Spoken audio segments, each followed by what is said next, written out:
Chapter 245. Bailey Han said, "Honey, you don't have to persuade me anymore. I won't change my mind. If you're well rested, we'll go to the hospital to visit Xiao Guai." The hospital was only one street away from Xia Dong's villa. Tomac had sent many of his men to hide around the hospital to protect Xiao Guai. Bailey Han and the others soon arrived at the door of the ward.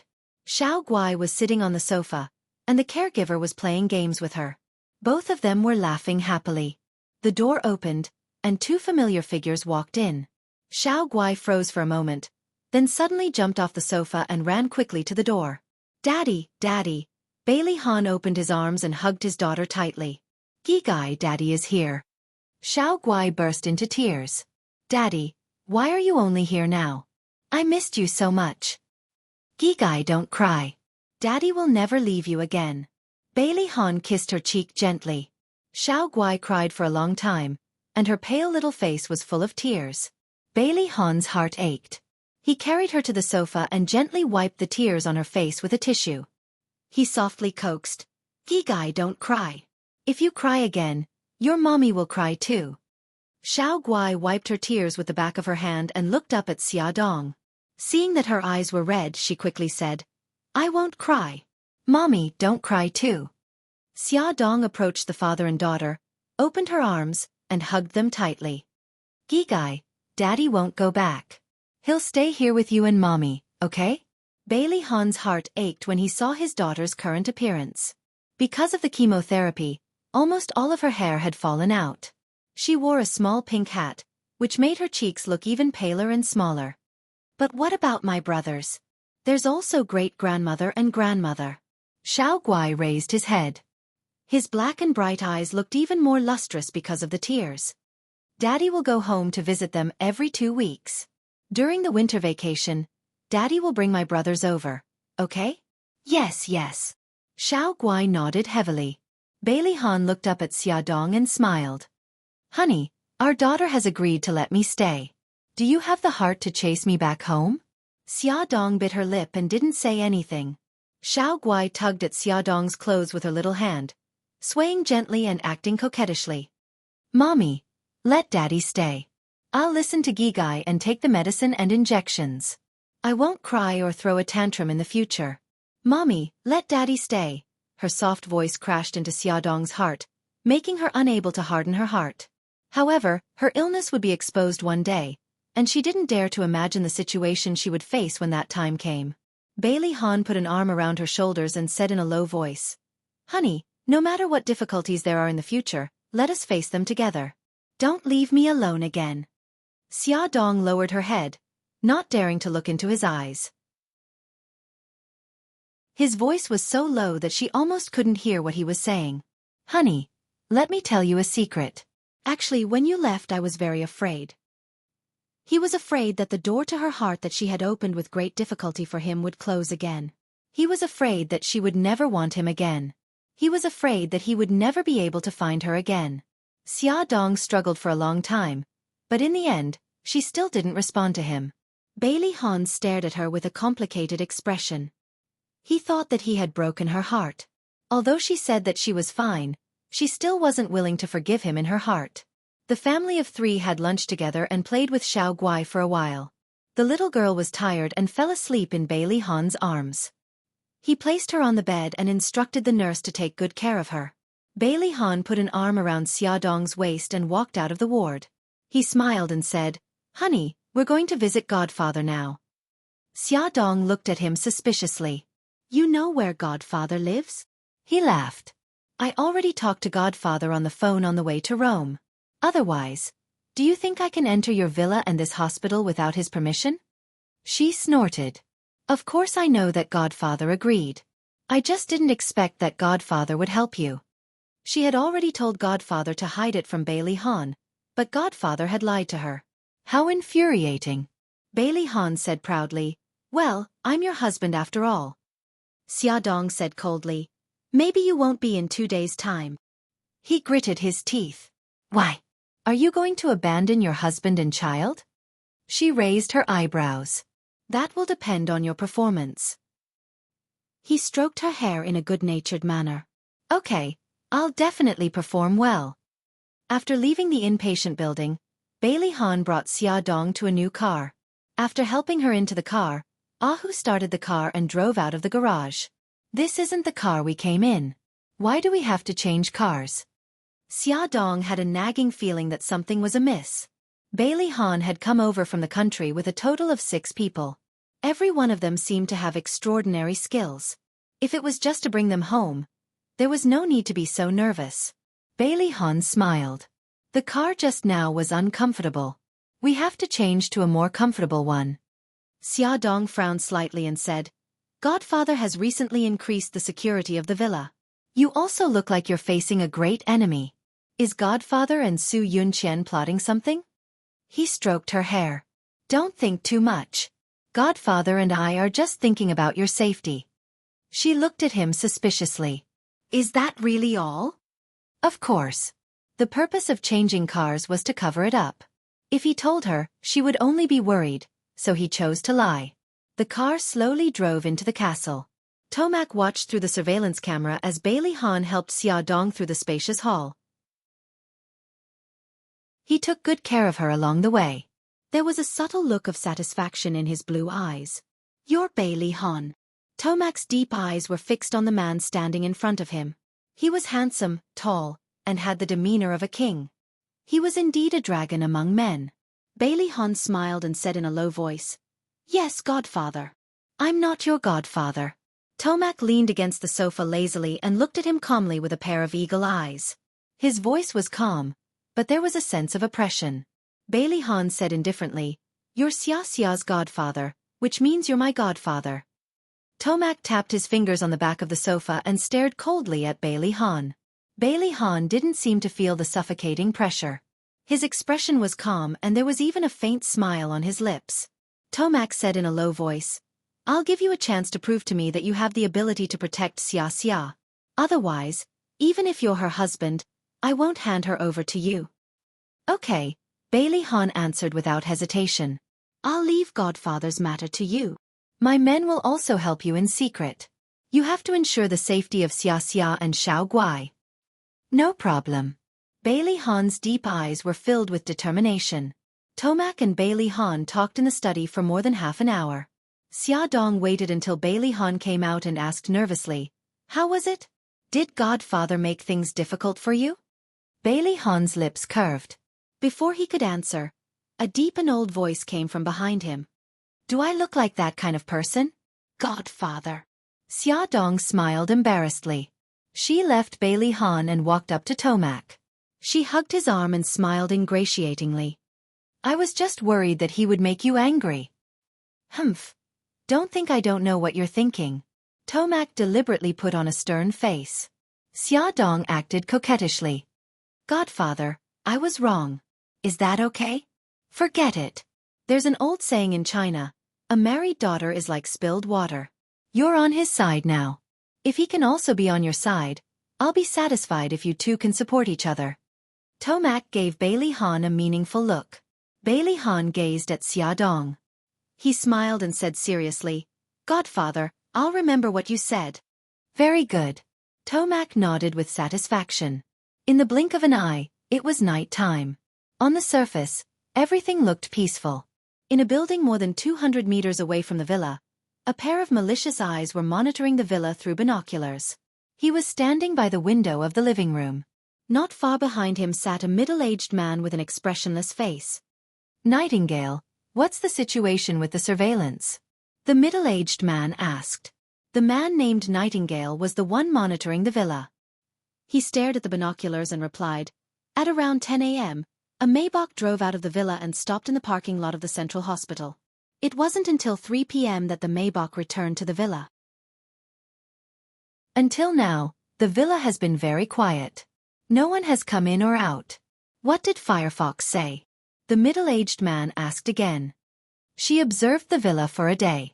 It said that there are many bodyguards lying in ambush. There are more than 10 people in the surrounding streets.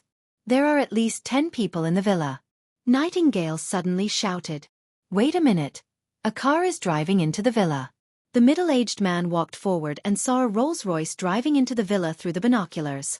Soon, 3 people came out. One of them was the pregnant Xiaodong. She walked on the left side. A man blocked her right side. Another man blocked her back. The position of the two men was the best place to shoot. The three of them were very fast. It only took them 10 seconds to enter the villa. If someone was hiding in the dark and shooting, he would lose accuracy because the target was too fast. The middle-aged man narrowed his eyes. If he was not mistaken, the man on the right side of Xiaodong was Bailey Han. He did not expect that he would come to Rome. Nightingale frowned and said, "Wild Wolf, the other party is very vigilant. It seems difficult for us to lure Xiaodong out of the villa." The middle-aged man was called Wild Wolf. He was also the most trusted killer of his godfather. He was ranked number 1 in City A. This time, he went abroad for a mission with only 2 partners, Nightingale and Firefox. They were very good at collecting information. They even had the ability to steal the files of the U.S. intelligence agency. Welfare, Song Shu 566. Chapter 246. Wolf said coldly, "Since we can't do it recklessly, we can only use our wits. Keep an eye on the villa. I have something to do, so I'll leave first." Nightingale said, "Got it." It was late at night, and there were few pedestrians and cars on the road. Wolf drove for more than an hour and entered an old castle in the suburbs. This was the territory of the Juris family. The Juris family was the second most powerful family in the Italian mafia, second only to the Anya family founded by Tomac. The two families seemed to be on good terms on the surface, but in fact, they were full of competition and killing intent. The godfather was friends with the boss of the Juris family, Barit. This time, the godfather wanted to cooperate with Barit to deal with Tomac. After Wild Wolf got out of the car, a man in a black suit led him to Barit's study room. They talked for more than an hour. Barit personally sent Wild Wolf out of the study room and hugged him goodbye with a smile on his face. China. Early morning. Bei Tangshen's suit was straight. His head was held high and his chest was puffed out. He walked towards the boarding gate with Lu Xing and Zhu Kei following behind him. Suddenly, his cell phone rang. The caller ID showed an unknown number. A low voice was heard. "I'm Godfather." Mika Kito didn't stop walking. He said coldly, "What do you want?" The Godfather laughed. "Mika Kito, I just want to tell you that I'll take back the blood debt you owe me." Mika Kito said indifferently. "And then?" The Godfather paused and said, "Then bang, I'll send you to see God." "It's too troublesome to see God. I'll leave it to you," Mika Kito said and hung up the phone. They were on a flight to Rome. In 12 hours, they would stop Rome. Bei Tangshen was sitting by the window. When the plane took off, he turned his head to look at the blue sky and white clouds outside. His brows were slightly knitted. His godfather had clearly called to threaten him. What was he planning to do now? At that time, Mika Kito didn't know that he would get the answer to his question in a few hours.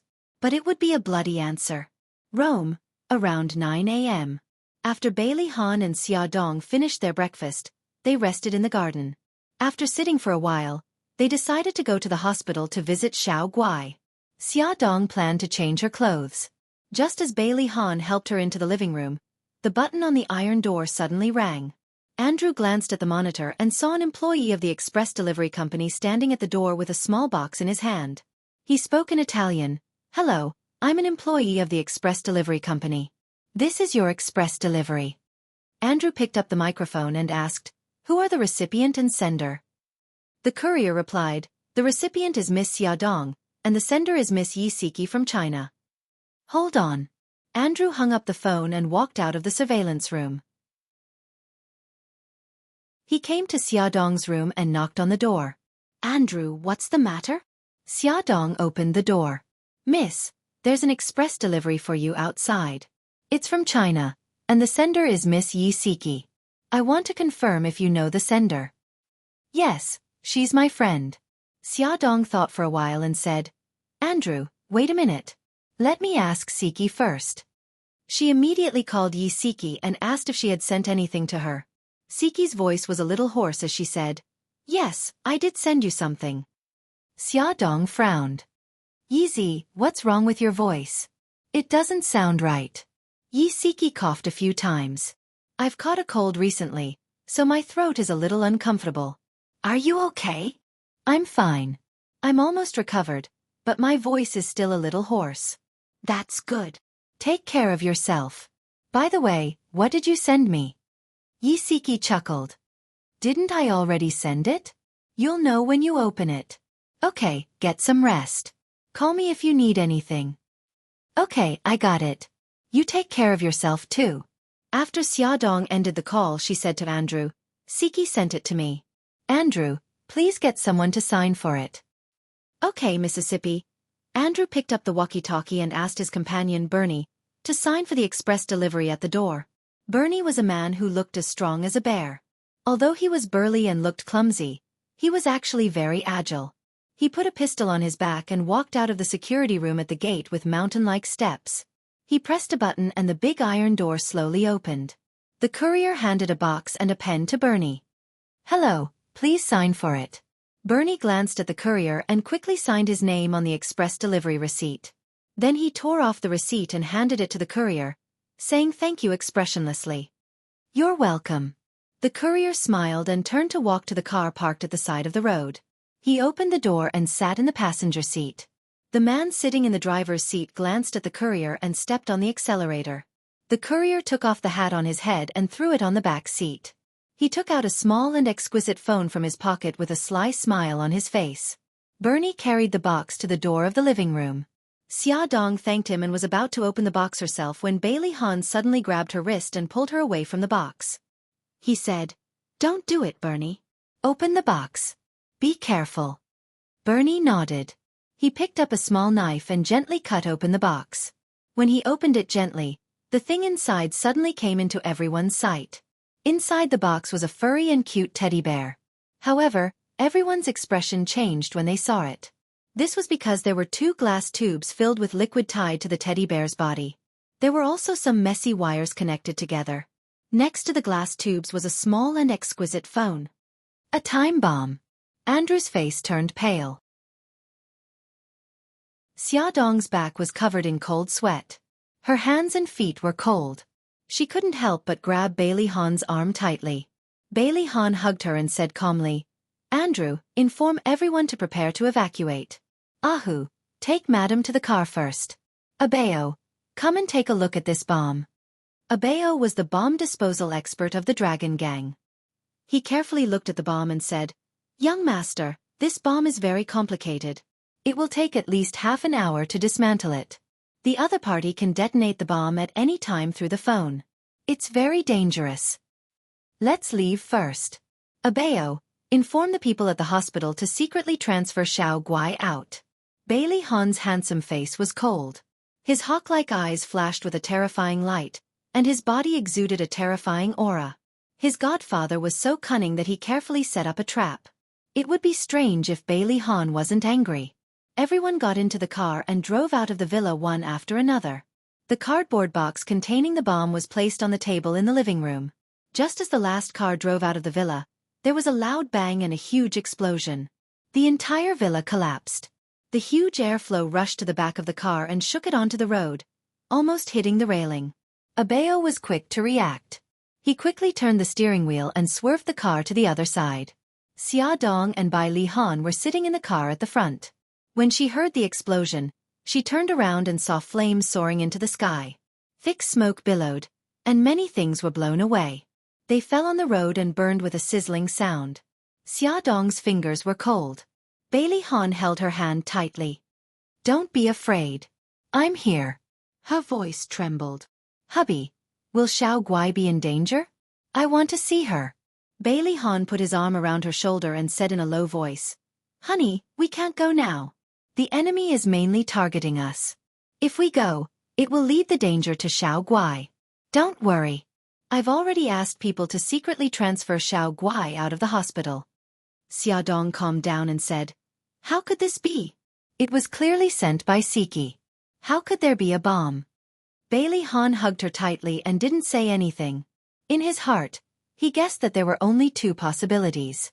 One was that the package sent by Yi Siki had been replaced by someone else. The other was that Xia Xia's call to Yi Siki had been intercepted, and that Yi Siki was also someone else in disguise. In a building not far away, Nightingale looked at the billowing smoke in the villa and the 5 expensive luxury cars on the road. She couldn't help laughing. Wild Wolf, your plan is really brilliant. You used Yi Siki's name to send a package with a bomb.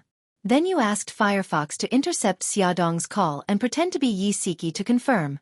If it were me, I would definitely be fooled. Wild Wolf, you're really something. Wild Wolf held a telescope in his hand and watched the scene outside. He said lightly, "We're only halfway there. Don't be happy too early." Nightingale shrugged disapprovingly and said, "Wild Wolf, I'm curious. Why didn't you just kill them all?" Wild Wolf said coldly, "If we killed them directly, how could we lure Mika Keto out? Don't forget that Godfather's main target is Mika Keto." "I see." Nightingale was full of admiration for Wild Wolf. She said, "The Eulis family should have taken action by now." Wild Wolf didn't answer. His black eyes revealed a vicious look. The 5 luxury cars drove to the suburbs at the fastest speed. The safest place now was Tomac's castle. They had to hurry there. Bailey Han frowned. A question suddenly popped into his mind. Why didn't the other party detonate the bomb immediately after sending the box into the villa? Why did they detonate the bomb after they left the villa? His temples suddenly twitched. He ordered in a deep voice, "Ahu, tell everyone to adjust the order of the cars. Andrew, ask the people in the castle to support us." 2 cars overtook Bailey Han's Rolls-Royce from the side lane. There were 2 other cars behind it. There were a total of 4 cars, protecting the Rolls-Royce in the middle. Beauty novel, Xinwu 799.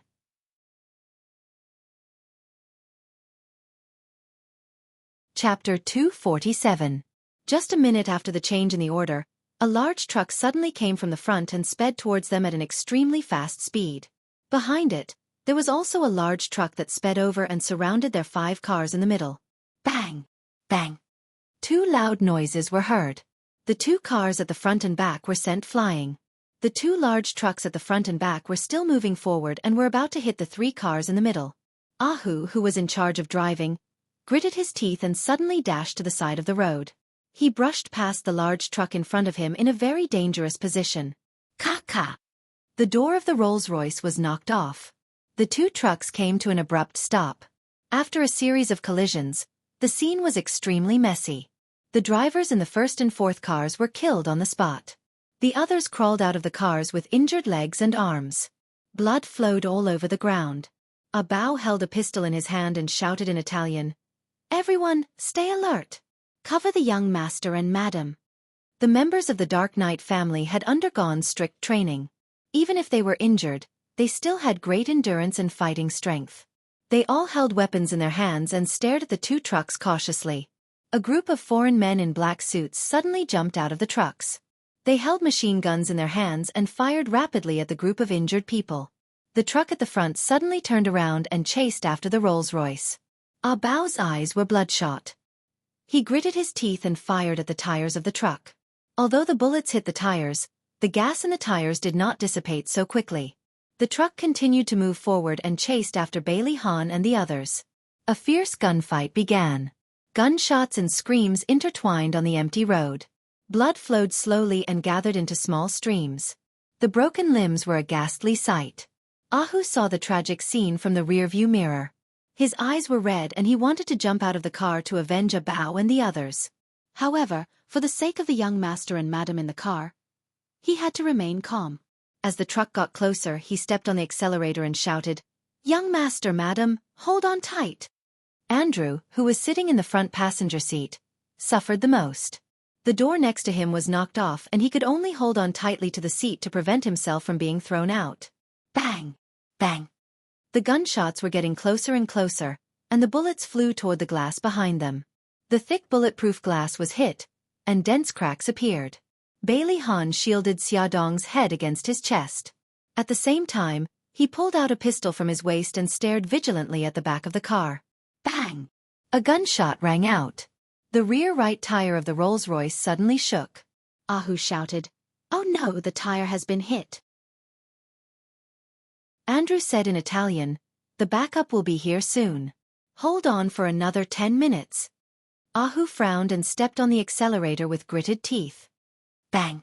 Another gunshot rang out. The rear left tire also shook, and the speed became slower and slower. In the end, it completely stopped 200 meters away. As for the truck, it stopped about 300 meters away. More than a dozen men in black suits jumped out from the back of the truck and quickly ran towards them. As they ran, one of them shouted in Italian, "Leave that woman alive. Kill everyone else." There were only 4 people in the Rolls-Royce: Ahu, Andrew, Bailey Han, and Xiaodong. Andrew was the first to jump out of the car. He hid beside the car and fired at the group of people. Bailey Han carried Xiaodong horizontally and escaped into the woods with Ahu's cover. A few of the dozen people fell, and the remaining 10 or so ran towards them. Ahu and Andrew did not have the upper hand either. Both of them were injured. 300 meters. 200 meters. The group of people was getting closer and closer. Bailey Han and the other 3 hid in the woods. When the group of people caught up to them, the 2 parties engaged in a life-and-death battle that resembled a game of hide-and-seek. Intense gunshots rang out from outside the woods. They could hear a large group of people marching towards them. Andrew's face lit up. He lowered his voice and said, "Sir, madam, our people are here."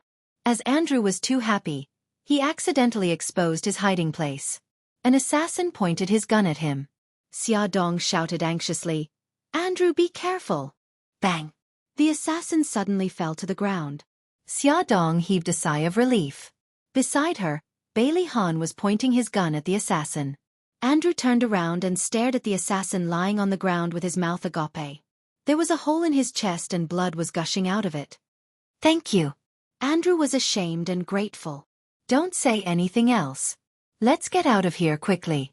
Bailey Han bent down again, intending to carry Xiaodong. At this moment, he suddenly saw a hand holding a gun sticking out from behind a big tree 50 meters away. The next moment, that hand pulled the trigger.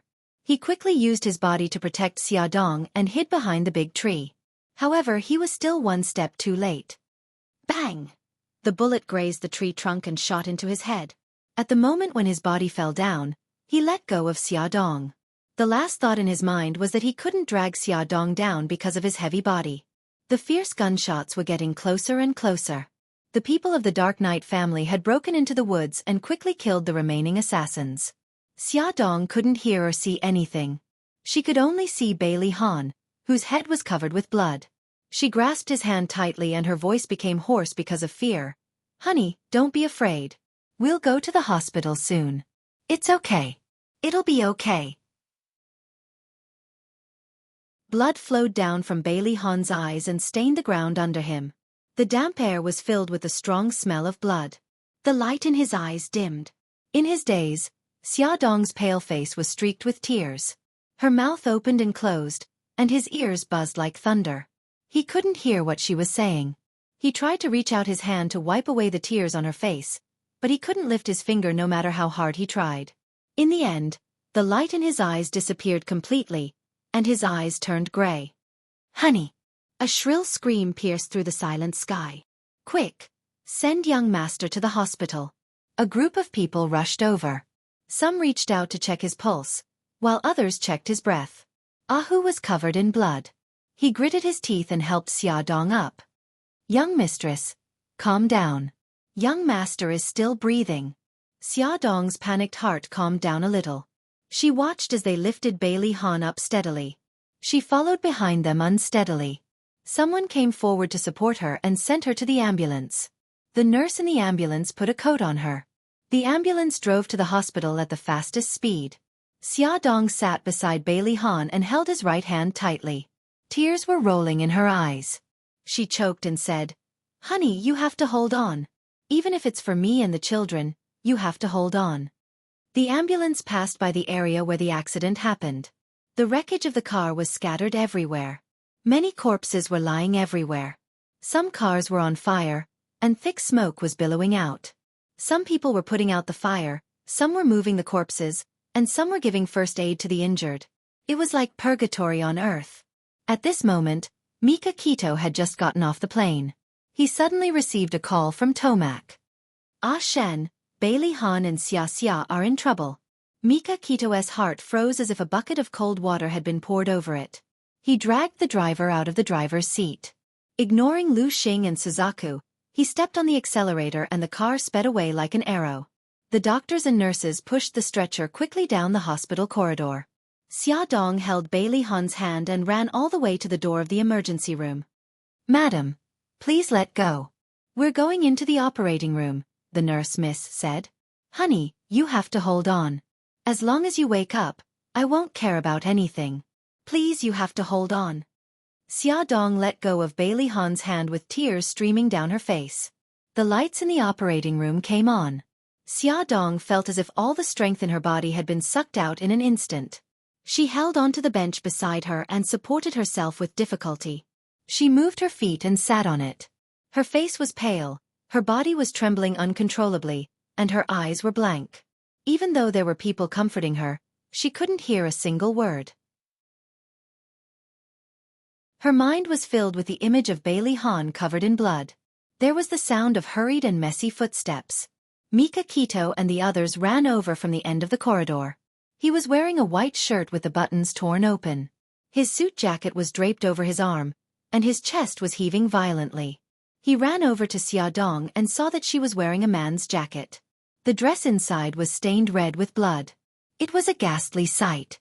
He held her shoulders and asked anxiously, "Xia, are you all right?" The familiar voice entered her eardrums. Xia Dong turned her head stiffly and stared blankly at the man who was panting.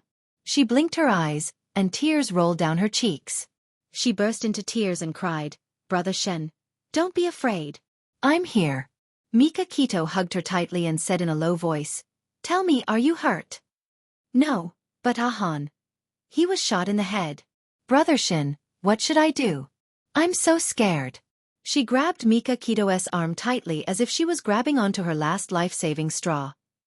"Don't be afraid. The doctors will save him. He'll be fine."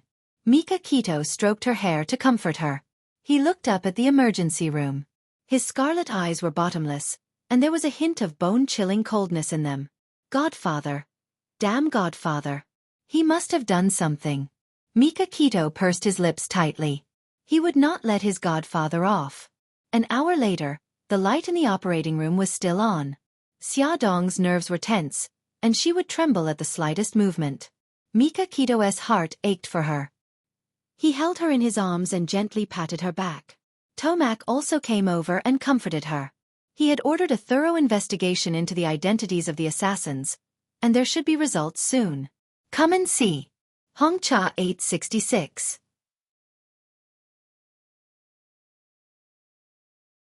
Chapter 248. Xia Dong had calmed down a lot. She bit her lip and said, "Godfather, Brother Shen, when we were attacked, I heard the killers say something. They said, 'Kill everyone except that woman.'" Mika Kito's eyes narrowed, and Tomac's face darkened.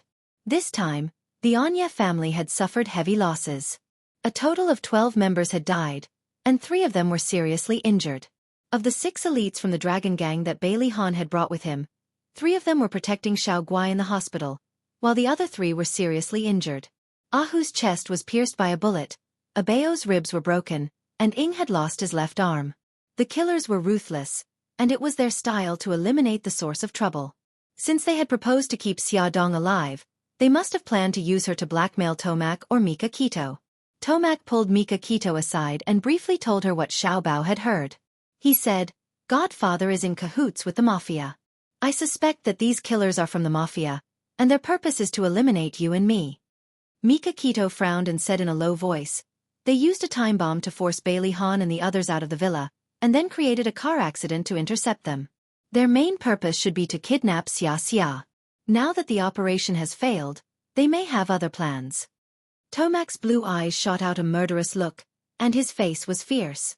"We have to find out their background before they make a move, and then kill them all in one fell swoop." Mika Kito nodded. "Godfather, I will take care of Xia. I'll leave Xiao Guai to you." After Xia Dong's villa was attacked, Bai Lihan urgently transferred Xiao Guai from the hospital to another villa of Tomac's. Tomac patted him on the shoulder and said, "Don't worry, Xiao Guai is with me. I'll also send more people to Xia's side." We can't let them take advantage of us again.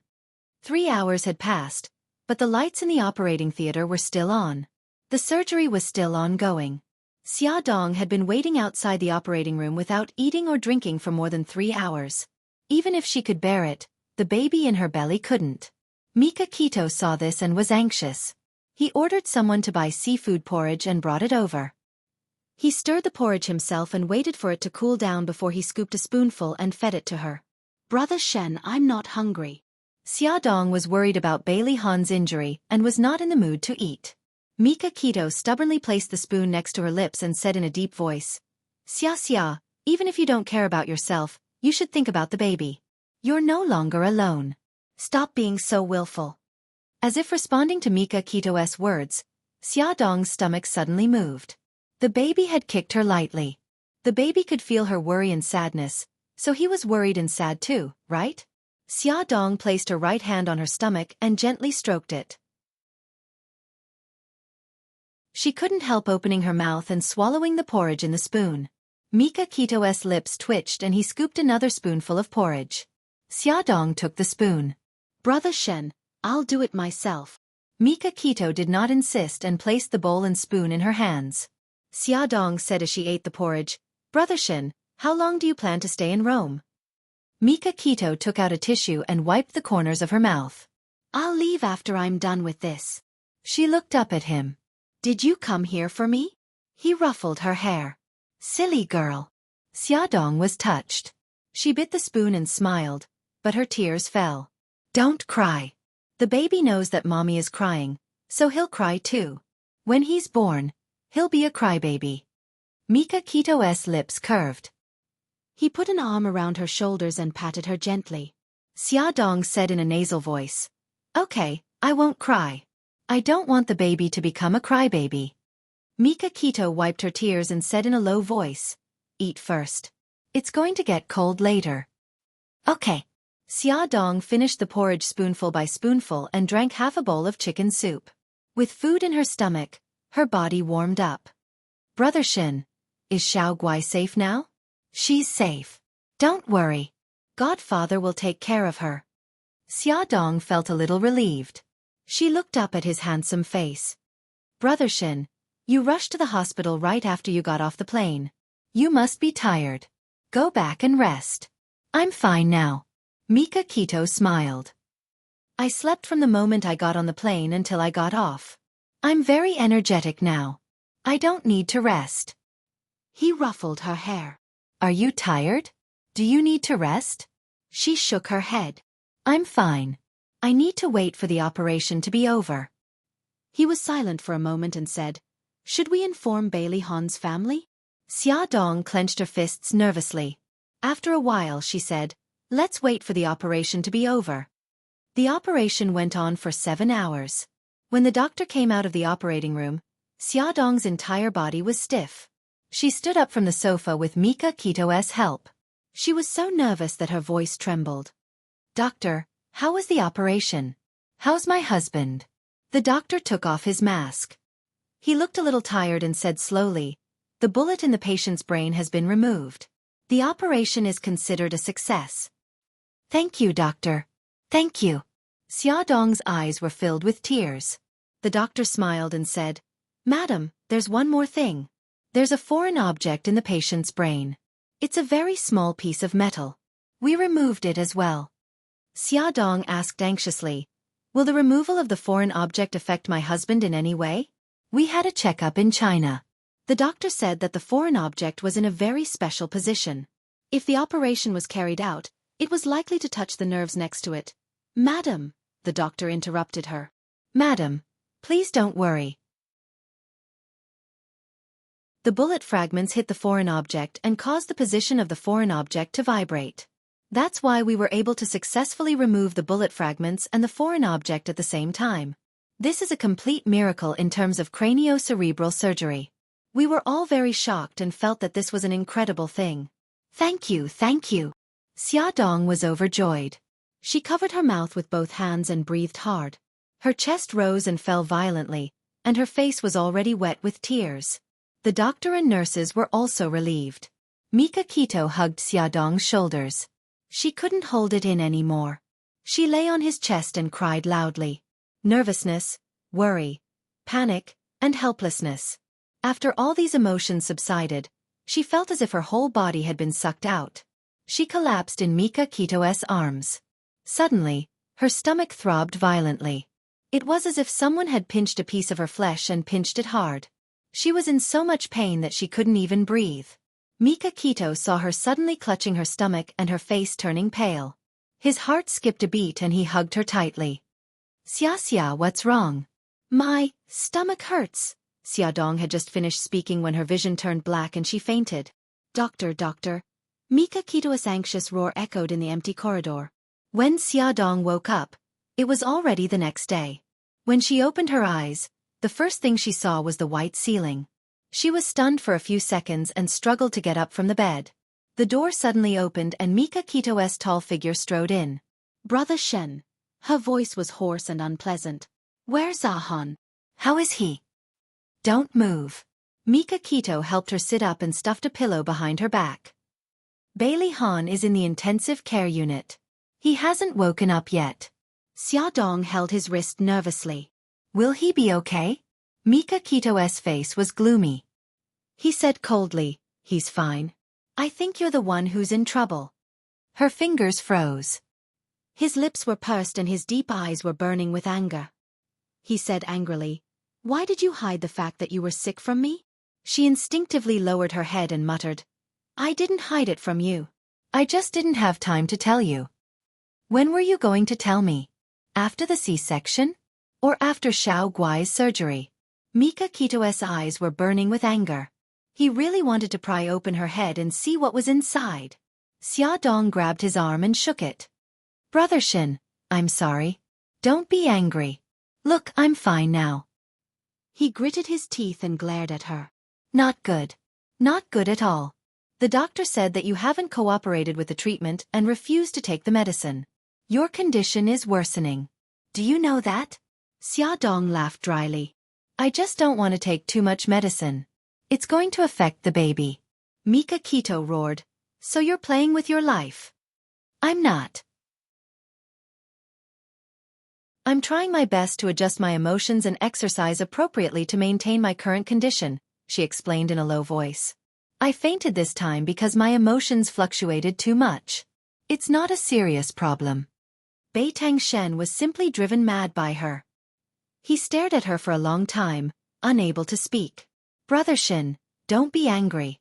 I'm really fine. Xiaodong tugged at his sleeve. Mika Kito rubbed her hair helplessly. Xia, when will you learn to cherish your life? Xiaodong smiled. She cherished her life very much. However, because there were more important people to cherish, she always chose to ignore herself. Brother Shen, promise me one thing. Don't tell Ahan about my illness. Why? Mika Kito stared into her eyes. In the past, it was because I didn't want to agitate him.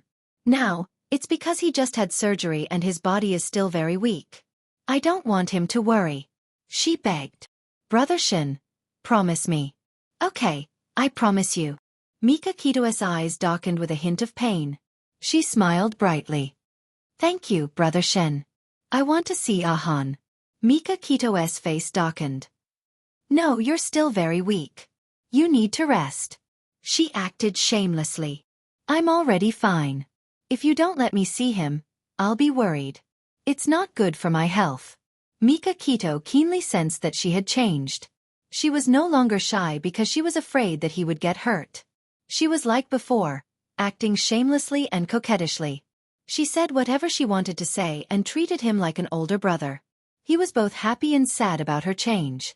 Welfare, Song Shu 566.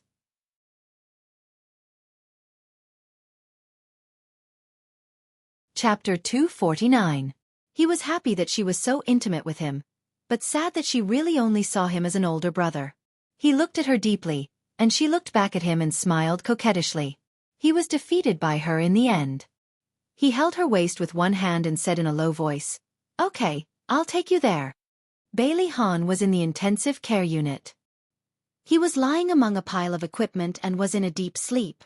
His hair was all shaved off, and there was a long suture wound on his head. His handsome face was pale and bloodless, and his eyes were tightly shut. He looked lifeless as he lay there quietly. Mika Kito had already left the ward.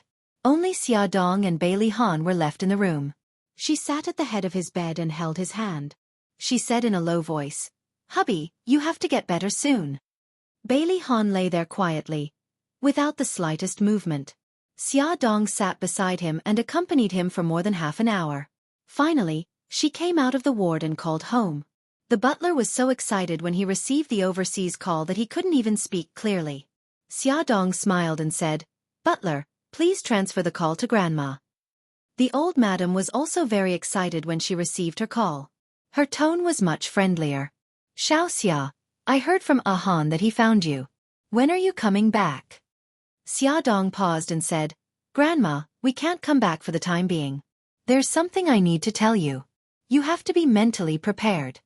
The old madam's heart tightened. Did something happen to Han? She had stopped Han from going abroad to look for Xia Dong because she was worried that he would be agitated by Xia Dong's illness. Could it be that what she was worried about had already happened?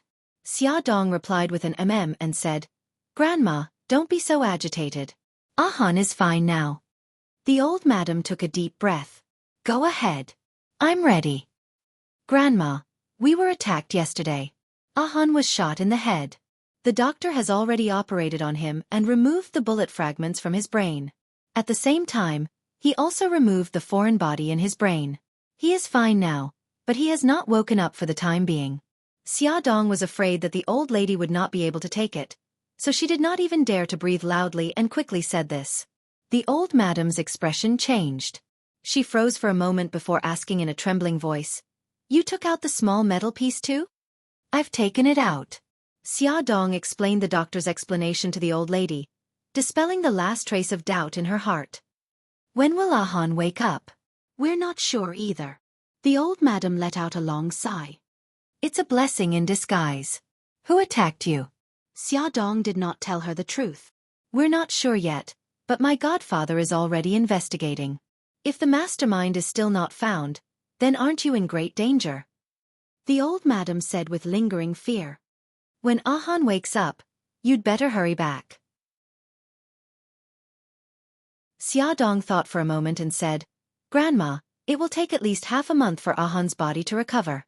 Gigai's condition has worsened, so it's not suitable for him to take a long flight. I want to stay here until Xiao Guai's surgery is done." "Grandma, don't worry. Godfather will find the mastermind and protect us." The old madam frowned and sighed. "Xiaoxia, how are you feeling now?" "I'm fine. The doctor said that I can definitely hold on until the day of the cesarean section." That's good, that's good." The old madam's frown eased a little and she said, "Xiaoxia, how about this? Let Han stay in room to take care of you and your son." "But my illness," the old madam said earnestly. "Xiaoxia, since Han has already undergone brain surgery, he should soon return to normal and remember the past. You don't have to worry that your illness will stimulate him. When he recovers, you can tell him the truth." Xia Dong gritted her teeth. If Han stays in room, what about the family and the company? The old madam smiled. "Although I'm old and not very useful anymore, it's not difficult for me to handle the family matters. As for the company, Han has already arranged it before he went to room. His assistant, Lu Zihao, has handled everything well. If there are any important matters, I'll ask Han for instructions." "It's okay." Xia Dong had no reason to refute the old madam's proposal. The old madam said again, "When you reach my age, you will understand that whether it's money, power or status, nothing is more important than family. When you gave birth to Xiao Yi and the other two, Han was not by your side. For him, this is already a pity. Don't let him regret it again. This time, let him be by your side when you give birth." Xia Dong said softly, "I know, Grandma." "Xiaoxia, don't blame Han. In fact, he has suffered more than anyone else. He has always felt guilty about Yunqian. He took care of her because of that guilt. You have to believe that the person he loves is you." Xia Dong's eyes were covered with a layer of mist. She nodded. "I know, Grandma. I know." The old madam's eyebrows relaxed. "That's good. You two have to be well in room. Don't let an old woman like me worry anymore. Xia Dong choked with sobs. Grandma, don't worry. We will be well. During this time, I'll have to trouble you to take care of Ah Han. You have to take good care of yourself and the children. Grandma, I will. You have to take care too. After ending the call, Xia Dong called Xiao Yi and Xiao Bao. When the two little guys heard that Bailey Han was injured, they were extremely anxious and clamored to come to room. Xia Dong comforted them for a long time before she convinced them to stay at home with Gigai. That night, the old madam informed the whole family about Bailey Han's injury. Everyone was shocked and worried. Bai Jinxiu covered her mouth and cried. Bailey Jing jumped up excitedly. Grandma, I'll go to room tomorrow. The old madam frowned. Xiao Jing, sit down. Bailey Jing sat down reluctantly. The old madam said, Xiao Jing, what's the use of going to room? Your brother and sister-in-law are in a bit of trouble now. You'll only add to their troubles. If you really want to help, go to your brother's company and help him manage it. Bailey Jing's little face suddenly fell. Grandma, I'm not cut out for business. You don't want to see me ruin my brother's company, do you? The old madam's face was sullen. Xiao Jing, you've been back for so long and have nothing to do. Go to the company and help your father or your brother. Isn't it good to learn management? But I really don't know how to do it. Bailey Jing's face was bitter. Grandma, I studied jewelry design. You want me to manage the company. Aren't you making things difficult for me? If you don't know how to do it, just learn. The old madam said earnestly, Xiao Jing, when your brother was your age, he founded the Shanghao Group. It's very hard for him to manage such a big company alone. He's injured and unconscious now. Don't tell me you're not willing to help him? Grandma, don't say any more. I'll go, okay? Bailey Jing was not afraid of anything. She was only afraid that others would use a gentle attack on her. The old madam nodded in satisfaction. That's right.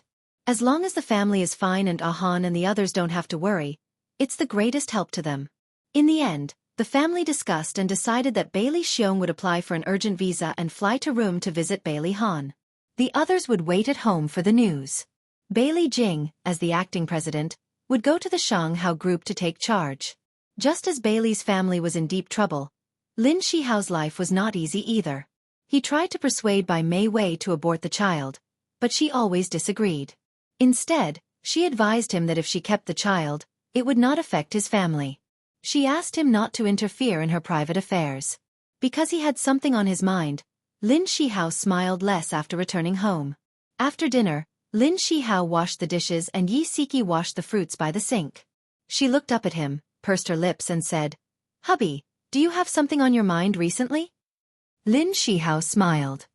No. It's just that I'm busy. Maybe it's because I'm too busy with work. I'm a little tired. If you're tired, take a rest. Don't you still have holidays? Let's go on a trip as a family of 3, okay? Yi Siki put the washed fruits on the plate. Okay, I'll go to the hospital's Human Resources Department tomorrow and arrange a vacation. Lin Shihao cleaned up the dishes and washed his hands. Then it's a deal. Where do you want to go? I'll check the information tomorrow. Yi Siki picked a grape and fed it to him. How about Sanya? It's cold now. Let's go to Sanya to enjoy the sun. Lin Shihao hugged her waist and said with a smile. Okay, I've wanted to go for a long time. Yi Siki poked his arm. Let's go out. Nyonyo is still in the living room. When Nyonyo heard the news, she jumped and screamed excitedly on the sofa. But soon, she was like a defeated rooster. She said listlessly, Mommy, Daddy, you guys go have fun. I'm not going. Lin Shihao carried his daughter onto his lap. What's wrong? Nyonyo said pitifully, I only have time on the weekends. It's not enough for a round trip. Lin Shihao rubbed her head. Daddy will help you apply for leave from the teacher, but you have to promise me that you'll make up for all the missed classes after you come back from your trip. Nyonyo's eyes sparkled. She raised her little hand and said excitedly, No problem, I'll definitely make up for it. Daddy, I love you so much. Lin Shihao smiled and pinched her cheek. The next day, after Lin Shihao arrived at the hospital, He looked for his colleagues in the Human Resources Department to arrange a vacation time. Then he followed the procedure and filed an application. After leaving the Human Resources Department, he bumped into Bai Mei Wei in the corridor. He nodded politely and brushed past her. She suddenly grabbed his arm and smiled. "Senior, this patient's condition is a little special. Please take a look." Lin Shihao said mildly, "Okay." He followed behind her and entered her office. She took out the patient's examination report and handed it to him. "This patient is more than 7 weeks pregnant. Her uterus is stunted. If she gives up on this baby, she may not be able to have another child in the future. Come and take a look." Song Shu 566.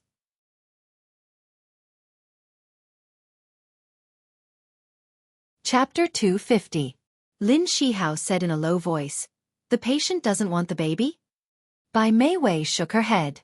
"No, the patient really wants to keep the baby, but the father doesn't agree. He wants her to have an abortion. She's very hesitant. She wants to listen to the father, but she doesn't want to give up the chance to be a mother."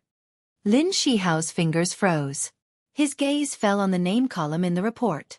The 3 words Bai Mei Wei pierced his eyes. Bai Mei Wei smiled sadly. "Senior, are you willing to give that patient a chance to be a mother?" Lin Shihao's entire body froze. He flipped through Bai Mei Wei's report in disbelief. The facts proved that she was right. Her uterus was indeed a little special. It was very difficult for her to conceive. If she had a miscarriage after she got pregnant, she might never be able to conceive again. "I don't know if I'm lucky or unlucky. Senior, please give me a chance to be a mother. I really like children." Bai Mei Wei's eyes welled up with tears. She grabbed his wrist and begged in a low voice, "Senior, even if I give birth to the child, I won't disturb you and your family. I'm begging you. Let me keep the child." Lin Shihao pushed her hand away. His thin lips were tightly pursed. After a while he said in a hoarse voice, "Mei Wei, medical science is very advanced now. Your illness can be cured." In other words, he still hoped that she would give up on the child. Bai Mei Wei's tears rolled down. She bit her lip and said pitifully, "No matter what, I won't give up on this child." Lin Shihao wanted to say something, but someone knocked on the office door. "Dr. Bai, are you there?" Bai Mei Wei quickly wiped her tears and said, "Wait a moment." Lin Shihao glanced at her and got up. "I'll leave first." He opened the door. A nurse was standing at the door. She smiled and said, "Dr. Lin, I'm looking for Dr. Bai." Lin Shihao nodded. "Go in. She's inside." As Lin Shihao walked down the corridor of the hospital, he felt as if his body had been soaked in ice water. It was so cold that he felt uncomfortable. He took out his cell phone from his pocket and searched for Yi Siki's number. His finger hesitated for a long time before he finally didn't have the courage to press the button. Suddenly, a figure rushed over. Caught off guard, he staggered and subconsciously tightened his grip on the phone. I'm sorry. My wife is about to give birth." The man wiped the sweat off his forehead and apologized as he continued to run forward. Excuse me. Lin Shihao lowered his head and looked at his cell phone. He had not expected that he would accidentally dial Yi Siki's number. What's more, the screen showed that the call was in progress. Hubby. Yi Siki called out twice, but she didn't hear any response. Honey, Lin Shihao said in a low voice. Yi Siki quickly asked, Hubby, what's the matter? He rarely called her during work hours unless it was something important. Lin Shihao hesitated for a long time. In the end, he didn't tell her about Bai Mei Wei's pregnancy. He opened his mouth and said, I've already confirmed the vacation dates with the Human Resources Department. That's good. When is it? Next weekend, and the Monday and Tuesday of the week after that. A total of 4 days. That's enough time. Yi Siki smiled happily. Then I'll book the plane tickets and hotel today. Don't worry. It won't be too late to book them after the vacation report is approved. Yeah, that's right. What if there's a last-minute change? Hubby, you're so smart. Lin Shihao felt as if there was cotton in his throat. He felt very uncomfortable. Hubby. Lin Shihao forced a smile. Yeah, it's okay. As long as you're happy. I'm hanging up now. I have a patient coming in. All right. Go ahead. After hanging up the phone, Yi Siki felt that Lin Shihao's mood was a little off. What happened? Could it be Bai Mei Wei? Her good mood was ruined by this speculation. Yi Siki sat in front of the computer, no longer in the mood to browse the plane tickets and hotel listings. The next day, Bailey Han still didn't wake up. Xia Dong started to get anxious. She asked the doctor, but the doctor said it was normal. His brain was injured, so all his functions needed some time to recover. She refused the help of the nurse and insisted on personally wiping Bailey Han's body. She wet the towel with warm water and carefully wiped his cheeks and body. By the time she was done, she was so tired that she was sweating profusely. Xia Dong stroked his pale face and said softly, "Hubby, hurry up and wake up. The children and I are very worried about you."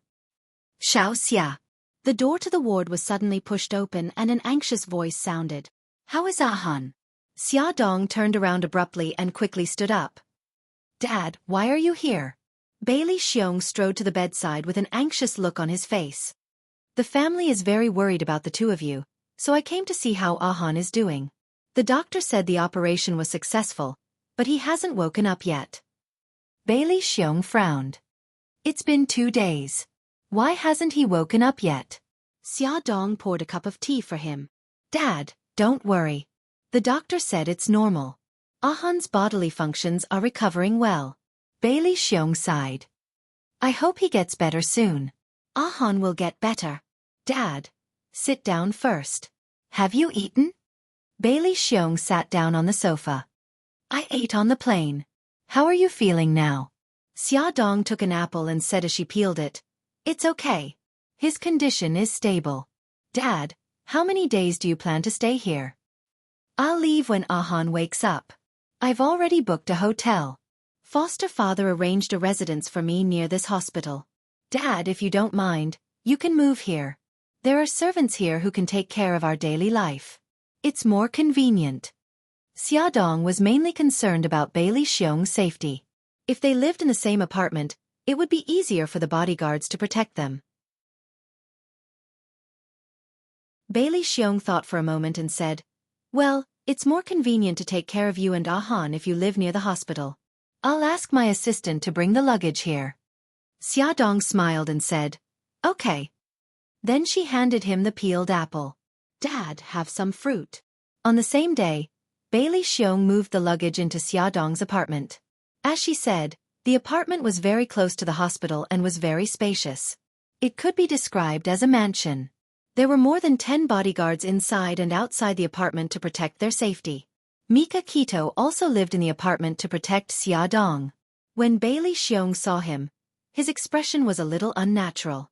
Xia Dong was his daughter-in-law, but she lived under the same roof with another man.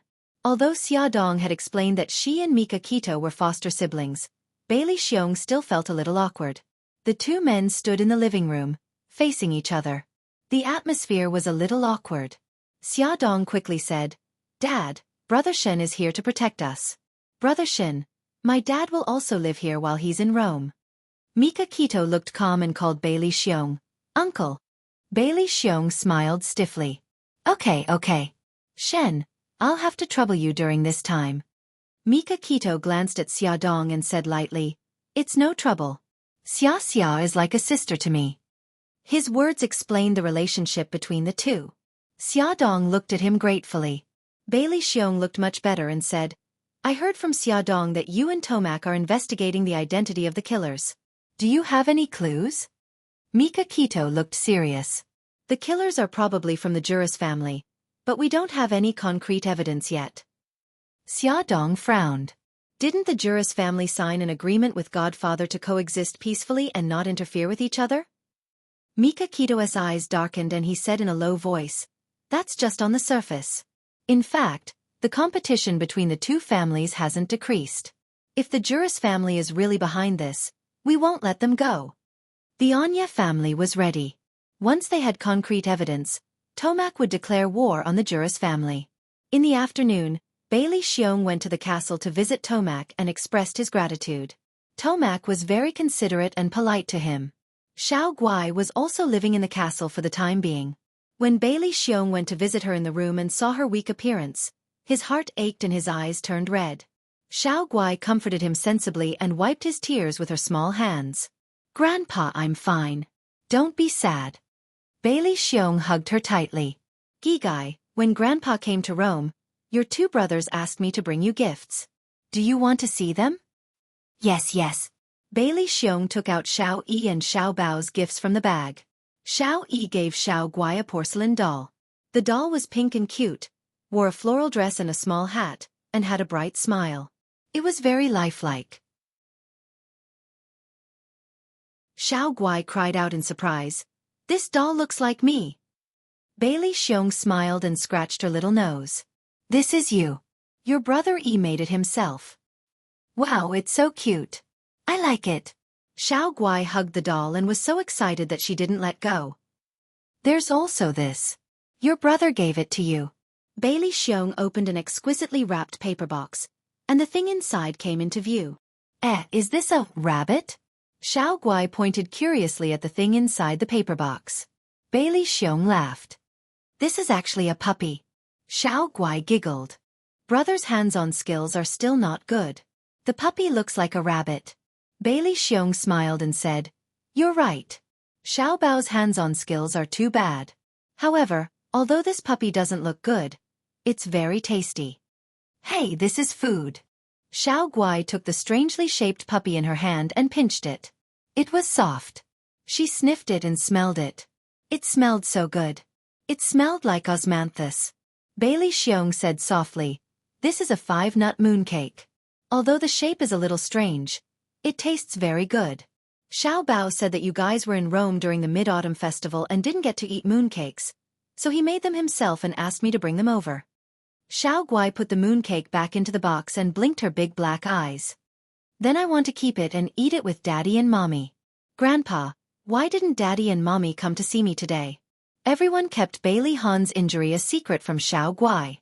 She was like a little princess living in a castle and didn't know anything about the outside world. Bailey Xiong carried her onto his lap. "Because your daddy accompanied your mommy to the hospital for a checkup, they couldn't come to see you." She nodded. "Oh, I know. Daddy and Mommy went to the hospital to see if the little sister was obedient, right?" Bailey Xiong smiled. "Gigai wants a little sister?" Her little face was full of seriousness. "Yes, if Mommy gives birth to a little sister, then my beautiful clothes and toys can be given to the little sister." Bailey Xiong smiled and praised, "Our Gigai is so generous. I will be very good to the little sister. I will teach her to sing and dance, and I will also teach her to draw and write." Xiao Guai wanted to be an older sister. She wanted to learn from her two older brothers and protect her little brother or sister. "Gigai is so sensible. The little sister will definitely like you very much in the future." The grandfather and granddaughter chatted happily until Xiao Guai was tired and fell asleep in Bailey Xiong's arms. He put her on the bed and quietly left the room. He looked back at his little granddaughter who was lying on the bed and curled up into a small ball. There was a touch of pity between his eyebrows. The child was so young, but she had suffered so much. He hoped that his daughter-in-law would give birth to the child safely and cure Xiao Guai's illness as soon as possible. On the third day, Bailey Han still did not wake up. He was relying on nutrient infusions to maintain his body functions. Xia Dong and the others were very anxious, but after the doctor's examination, he said that everything was normal. There was nothing they could do except wait. The doctor advised the family to talk to Bailey Han more to stimulate his brain. Xia Dong had been taking care of Bailey Han for the past few days. She had told him a lot of things that they had experienced together. Even her voice was a little hoarse. Bailey Xiong said, "Xiaoxia, you rest first. I will take care of Han." He sat by Bailey Han's bed and recalled the past. In a gentle tone, he softly told the interesting stories of Bailey Han's childhood. As he recalled, Bailey Xiong suddenly realized that he was not a competent father. He had spent very little time with Han. In Han's childhood, his role was insignificant. He suddenly realized that his eldest son had been very lonely since childhood, which created his current cold personality. Bailey Xiong's heart was filled with guilt as he whispered, "Han, Daddy has let you down. I'm not a good father, and I've let your mother down. Don't sleep anymore. Wake up and shout at me. Even if you scold me, I won't be angry." At the end, His eyes were wet and his voice was choked with sobs. Xiaodong quietly left the ward and sat on the sofa in the hall. 2 bodyguards followed her from a distance. She sat outside for nearly half an hour, but Bailey Xiong still did not come out. Mika Kito came over from the elevator. When she saw her, she frowned and asked, "Why are you sitting outside?" Xiaodong smiled and said, "Dad is taking care of Ahan inside. I came out to rest for a while." Brother Shin, did you find the evidence? Beauty novel, Xinwu 799.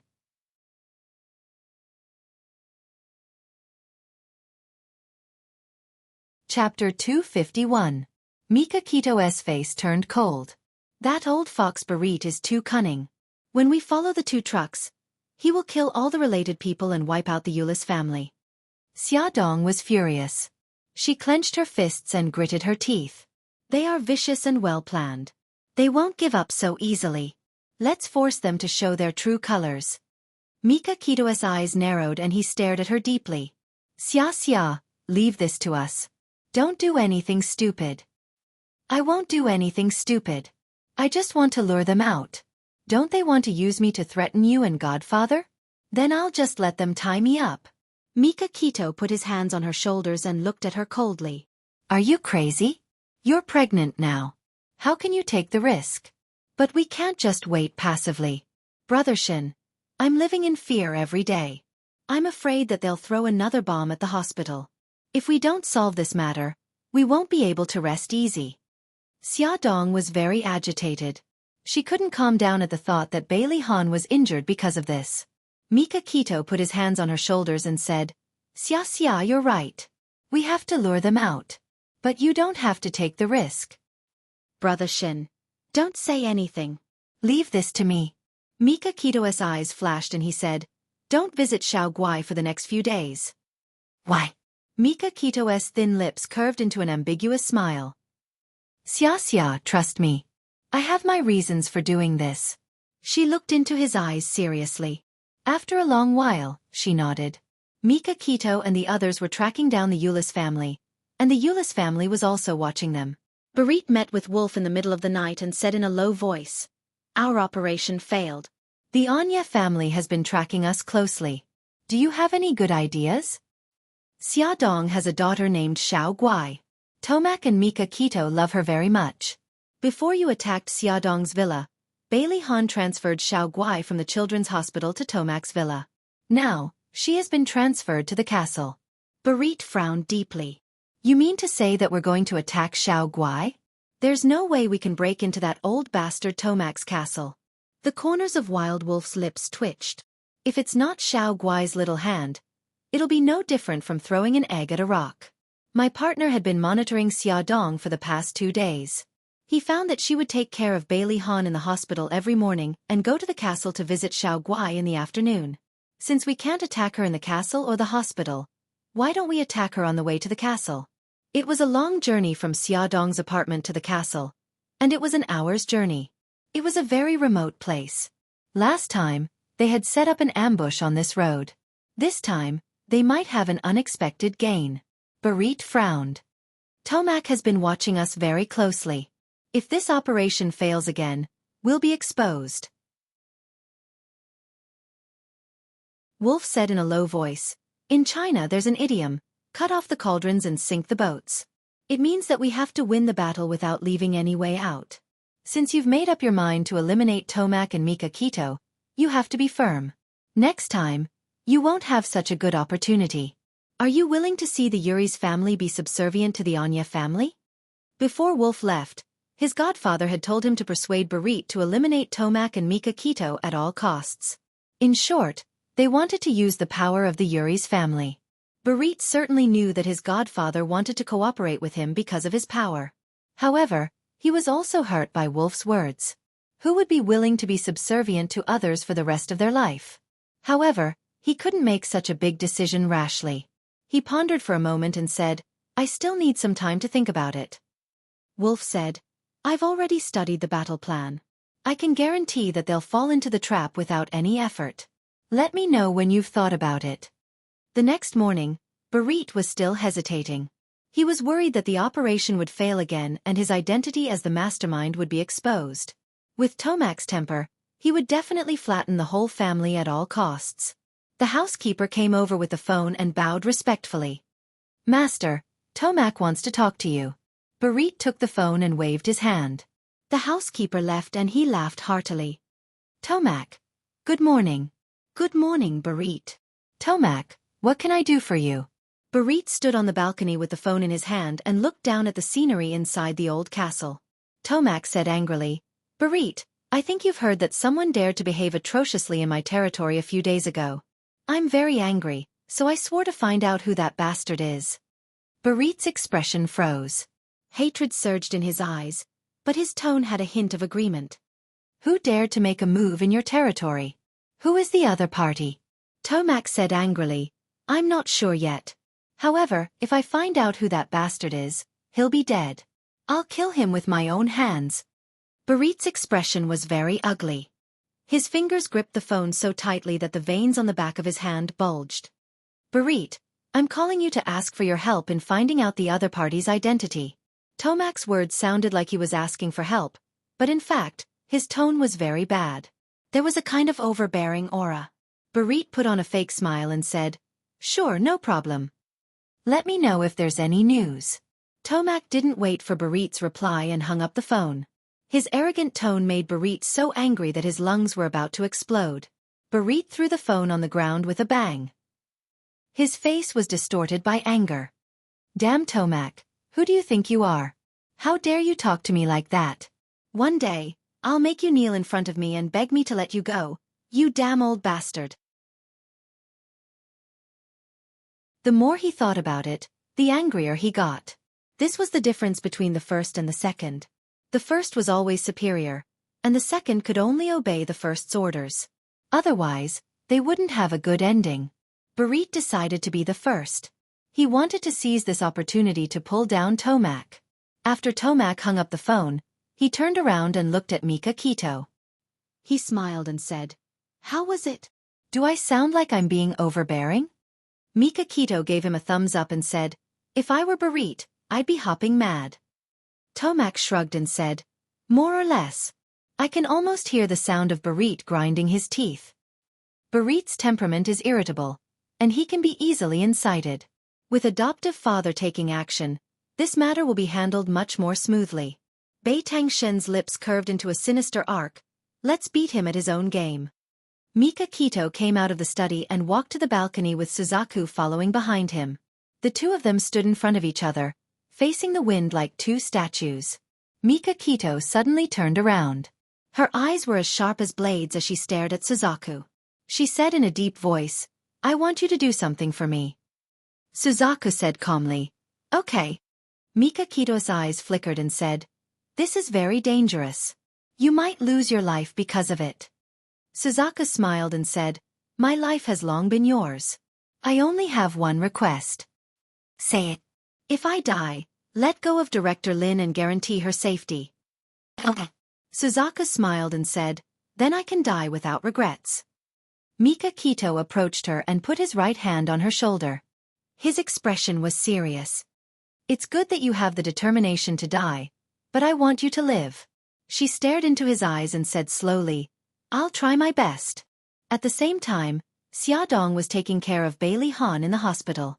She wiped his face with a towel gently and said softly, "Honey, it's a new day. Didn't you say that you would accompany me and watch the baby grow up day by day? You're still sleeping in. The baby will laugh at you for being a lazy father."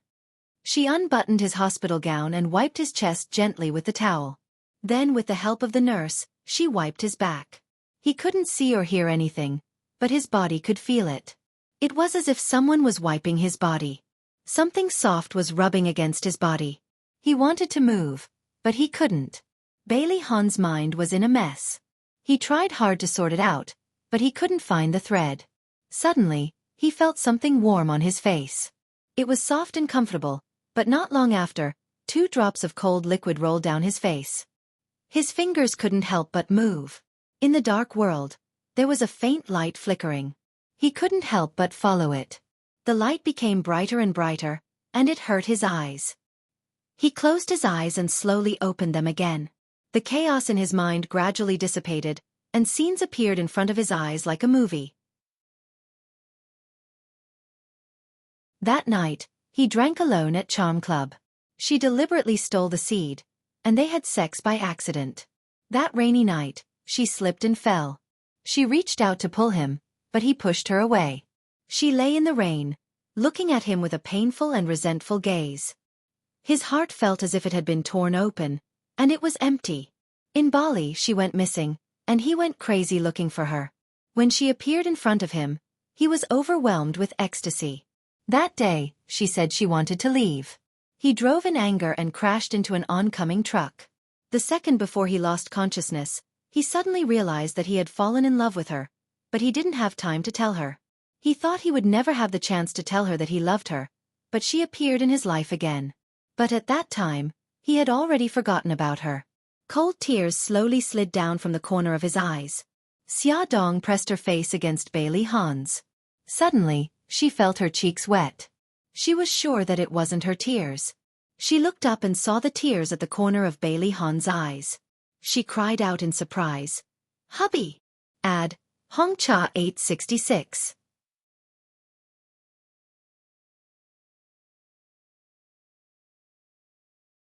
Chapter 252. Hubby, wake up. Xia Dong's voice was very hoarse. It sounded far away, yet close at the same time. Bailey Han's chest felt stuffy. He struggled to open his eyelids, but the dazzling light made him unable to bear it. He quickly closed his eyes again. "Hubby, you're finally awake." "Hubby," Xia Dong was crying and laughing at the same time. She hugged him tightly and refused to let go. Bailey Han opened his eyes again and saw the woman lying on his chest. She was smiling, but her face was full of tears. His heart ached so much that he almost didn't have any thoughts in his mind. His body instinctively hugged her tightly. "Hubby, sob, you're finally awake." Xia Dong's tears were like a broken string of pearls. She couldn't stop them. He raised his hand and stroked her hair. He opened his mouth and said in a hoarse voice, "Honey." Xia Dong quickly raised her head and wiped the tears from her face. She asked with concern, "Hubby, do you want some water?" His lips were already cracked. Bailey Han looked at her face reluctantly. He held her hand tightly and said with difficulty, "Let me see you first." Xia Dong smiled with tears streaming down her face. "I'm right here. I won't run away. Let me get you some water first." He stubbornly held onto her hand and refused to let go. She lowered her head and kissed him on the cheek. She said softly, "Hubby, be good guy. I'll let you see as much as you want later." A smile gradually appeared in his deep eyes and his fingers slowly loosened. Xia Dong quickly helped him up and leaned against the headboard. She poured him a glass of water and fed it to his lips. She said softly, "Slow down." Bailey Han slowly drank 2 mouthfuls. He paused for a moment until he finished drinking the entire glass of water. Only then did he raise his head. "Do you still want to drink?" Xia Dong used her finger to wipe away the water droplets on his lips. He shook his head, held her hand, and pulled her to sit beside him. He stretched out his arms and hugged her in his embrace. He had a lot of things to say to her, but his body was still very weak, and the wound on his head was also very painful. He no longer had the strength to speak. Xia Dong let him hug her and said, "Honey, Dad came from China. He's outside the ward. I'll go out and call him. He'll be back soon." Bailey Han slowly released his hand. Xia Dong kissed him on the cheek, then got up and went out to tell Bailey Xiong the good news. Bailey Xiong was so excited that he almost burst into tears. He hurriedly called the old madam and informed them. When the call ended, his eyes were already wet. He pushed open the door of the ward. When he saw his son leaning against the headboard and looking at him quietly, he couldn't help but burst into tears and quickly walked towards him. Bailey Han smirked and called out, "Daddy." Bailey Xiong patted him on the shoulder and sobbed, "It's good that you're awake. It's good that you're awake." Bailey Han smiled slightly. "Han, I'm sorry." Bailey Xiong's shoulders trembled and he couldn't continue. Bailey Han held his arm and said slowly, "Daddy, you'll always be my father." Bailey Han actually heard what his father said when he was in a coma. His father's remorse and guilt were all heard. However, at that time, he couldn't move his hands and feet at all. Only his consciousness was still clear. Bailey Xiong hugged him fiercely. Bailey Han's eyes were also shining with tears. After all, he had just woken up and his body was still very weak. He only said a few words and he felt a little tired. Bailey Xiong helped him lie down again to rest. After the doctor came to check on him, he said that the patient was in good condition and all his indicators were normal. Everyone was relieved. While Bailey Han was resting, Xia Dong came out of the hospital and got into a Maybach. The driver asked, "Madam, are we going to the castle now?" Xia Dong said, "Yes." The Maybach drove out of the hospital. Half an hour later, they were out of the city and headed for the castle in the suburbs. The car circled around the mountain road and there were many bends. The driver slowed down and soon arrived at the place where the pileup happened. The road here had been cleaned up and no one could tell that there had been a car accident. In the dense forest about 1 kilometer away from here, 2 people in black tights stood on the high ground and watched from a distance with binoculars in their hands. Wild Wolf asked, "Nightingale, are you sure Xia Dong is in that car?" Nightingale said, "Firefox saw her get in the car. I think something is wrong." In the past, when Xia Dong went to the castle to visit her daughter, there was always a car behind her. Why isn't there a car behind her today? There is. Look, it's behind her. Nightingale said, "It's about 500 meters away from her car. It's quite far." Wild Wolf said, "Yes. How many people are there in total?" Firefox said that there is a driver and 3 bodyguards in Xia Dong's car. The car behind her, including the driver, has a total of 6 bodyguards. Wild Wolf nodded. "Tell the people on Barit's side about the situation." "Okay, got it." Nightingale turned on the headset and reported the situation in the car to the killers of the Juris family in Italian. Then she listened carefully to the feedback, nodding and replying from time to time. "Wild Wolf, the people over there said that they are ready. As soon as Xia Dong's car arrives, they will start immediately." "Very good." At this time, the Maybach was halfway up the mountain. The bends here were particularly dangerous, so the driver paid all his attention to the front. Suddenly, a smoke bomb was thrown out from the woods and rolled in front of the car. The billowing smoke immediately filled the air. The driver was worried about the pregnant woman in the car, so he didn't dare to step on the emergency brake. He slowed down the car and planned to stop slowly. However, with a creaking sound, the car tires seemed to have hit something and quickly deflated. "Madam, the car tires have burst." The bodyguard sitting in the passenger's seat raised his voice. "I'll go down and check the situation. You stay in the car." The bodyguard pulled out a pistol from his waist.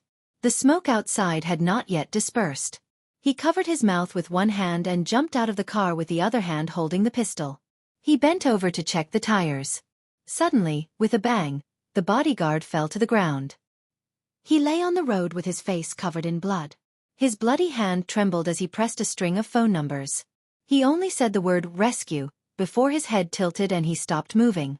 The bodyguard in the car shouted, "Attention, everyone! Protect Madam." Xia Dong leaned over the seat and covered her belly with her hands. The car behind the Maybach saw the situation in front of them from a distance and quickly sped up to follow. However, when they were only 20 or 30 meters away from the Maybach, the same thing happened. A smoke bomb was thrown out from the woods and the whole car was covered in smoke. More than a dozen men in black suits rushed out of the woods. They all had pistols in their hands and wore special glasses on their faces. They could see the situation clearly through the smoke. "Hurry up, catch that woman!" A man who looked like a leader shouted. A group of people rushed to the 2 cars. The bodyguard in the car could not care about anything else.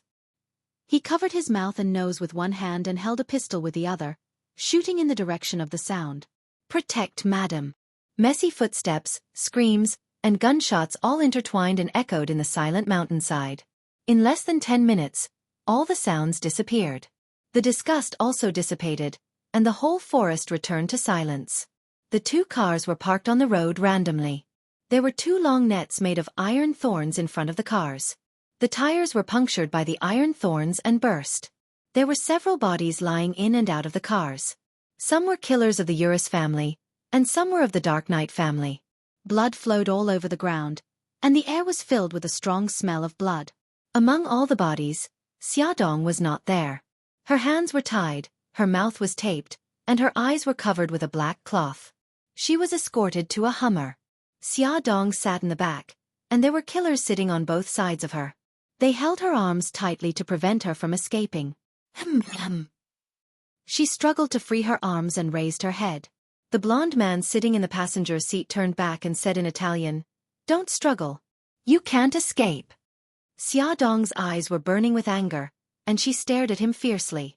The blond man sneered, "The people of the Dark Knight family are just like this. You see, we beat them to a pulp.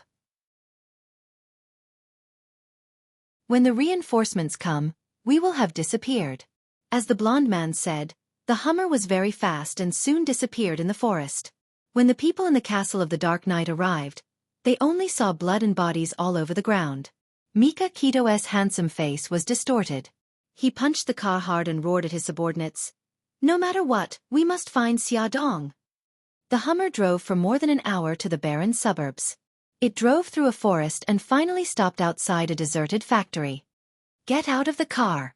Two killers grabbed Xiaodong's arms rudely and pulled her out of the car. She seemed to have accepted her fate and quietly followed them. But the anger in her eyes revealed her emotions at the moment, which made the blond man feel very satisfied. His name was Fitch, and he was Barit's right-hand man. Fitch waved his hand and said loudly, "You tie her up and leave 4 people to guard her. The rest, follow me." "Yes." The two killers dragged Xiaodong to a particularly thick pillar and tied her to the pillar with a very thick rope. Then, they took out their pistols and guarded her from all sides. After Fitch got into the Hummer, he contacted Wolf with his headset. "It's done. How's the surveillance on your side?" Wolf said in a low voice, "Mika Kito has arrived at the scene of the accident and is very angry. I suggest that we raise the conditions tomorrow." Fitch was puzzled. "Why? Don't you Chinese like to strike while the iron is hot? Let him despair first, then give him hope. He will grasp that hope at all costs." Fitch laughed. "I understand. It's the last straw." "Yes, the meaning is the same." "Okay, I have to report to the boss." Fitch ended the call. Awesome novel, Song Shu 566.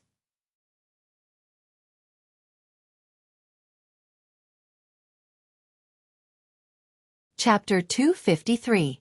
In the abandoned factory, there was an empty hall with some oil barrels and lumber scattered around. Xiaodong was tied to a thick pillar, and there were 2 assassins watching over the hall. There were also 2 men with submachine guns patrolling upstairs.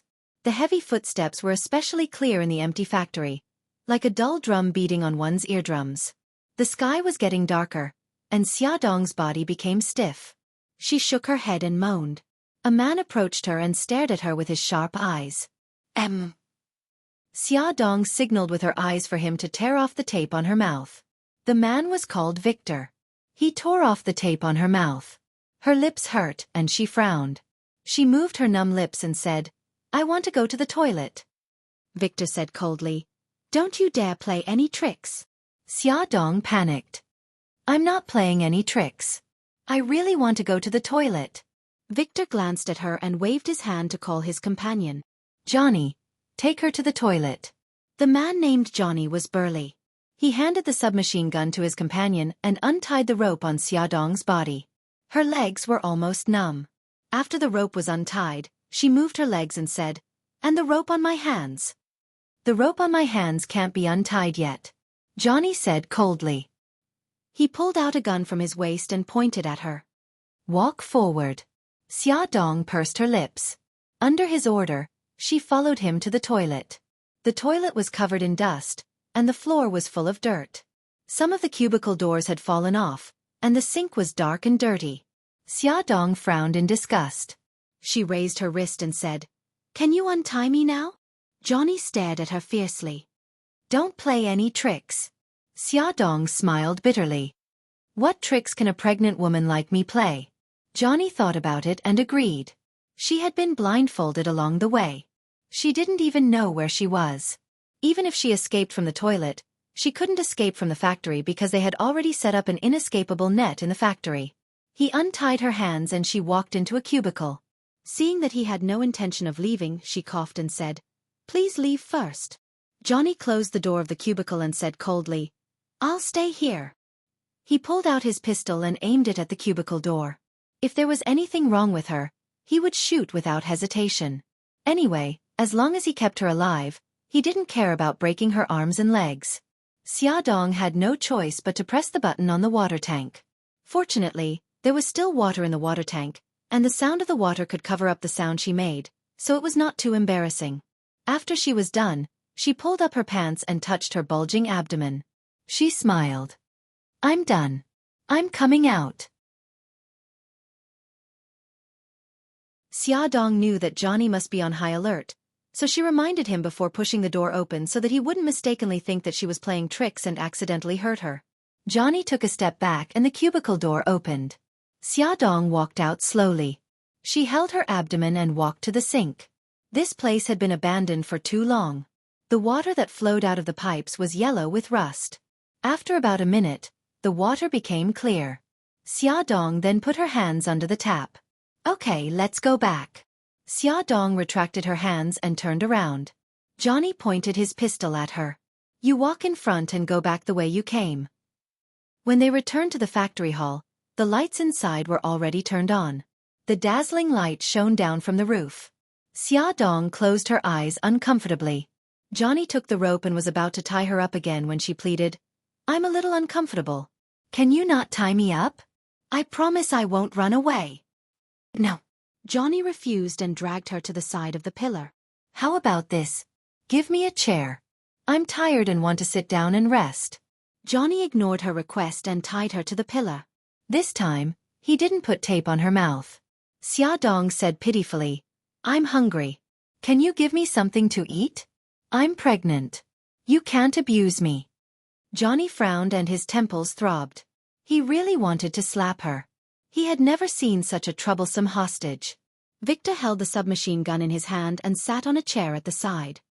He said coldly, Johnny, let go of her hands and give her food and water. She was still useful and couldn't die. Johnny glared at Xiaodong indignantly and took bread and mineral water from the wooden table next to him. Although Xiaodong didn't want to eat the food at all, she had to force herself to eat it in order to maintain her strength. She ate the bread in small bites and tried to delay eating as long as possible so that her hands could have more time to rest. On the other side, the whole castle was in a state of extreme tension. Tomac sent many people to search for Xiaodong's whereabouts. Mika Kito also led people to search for her personally, but they didn't find any clues. They didn't tell Bailey Han about Xiaodong's disappearance.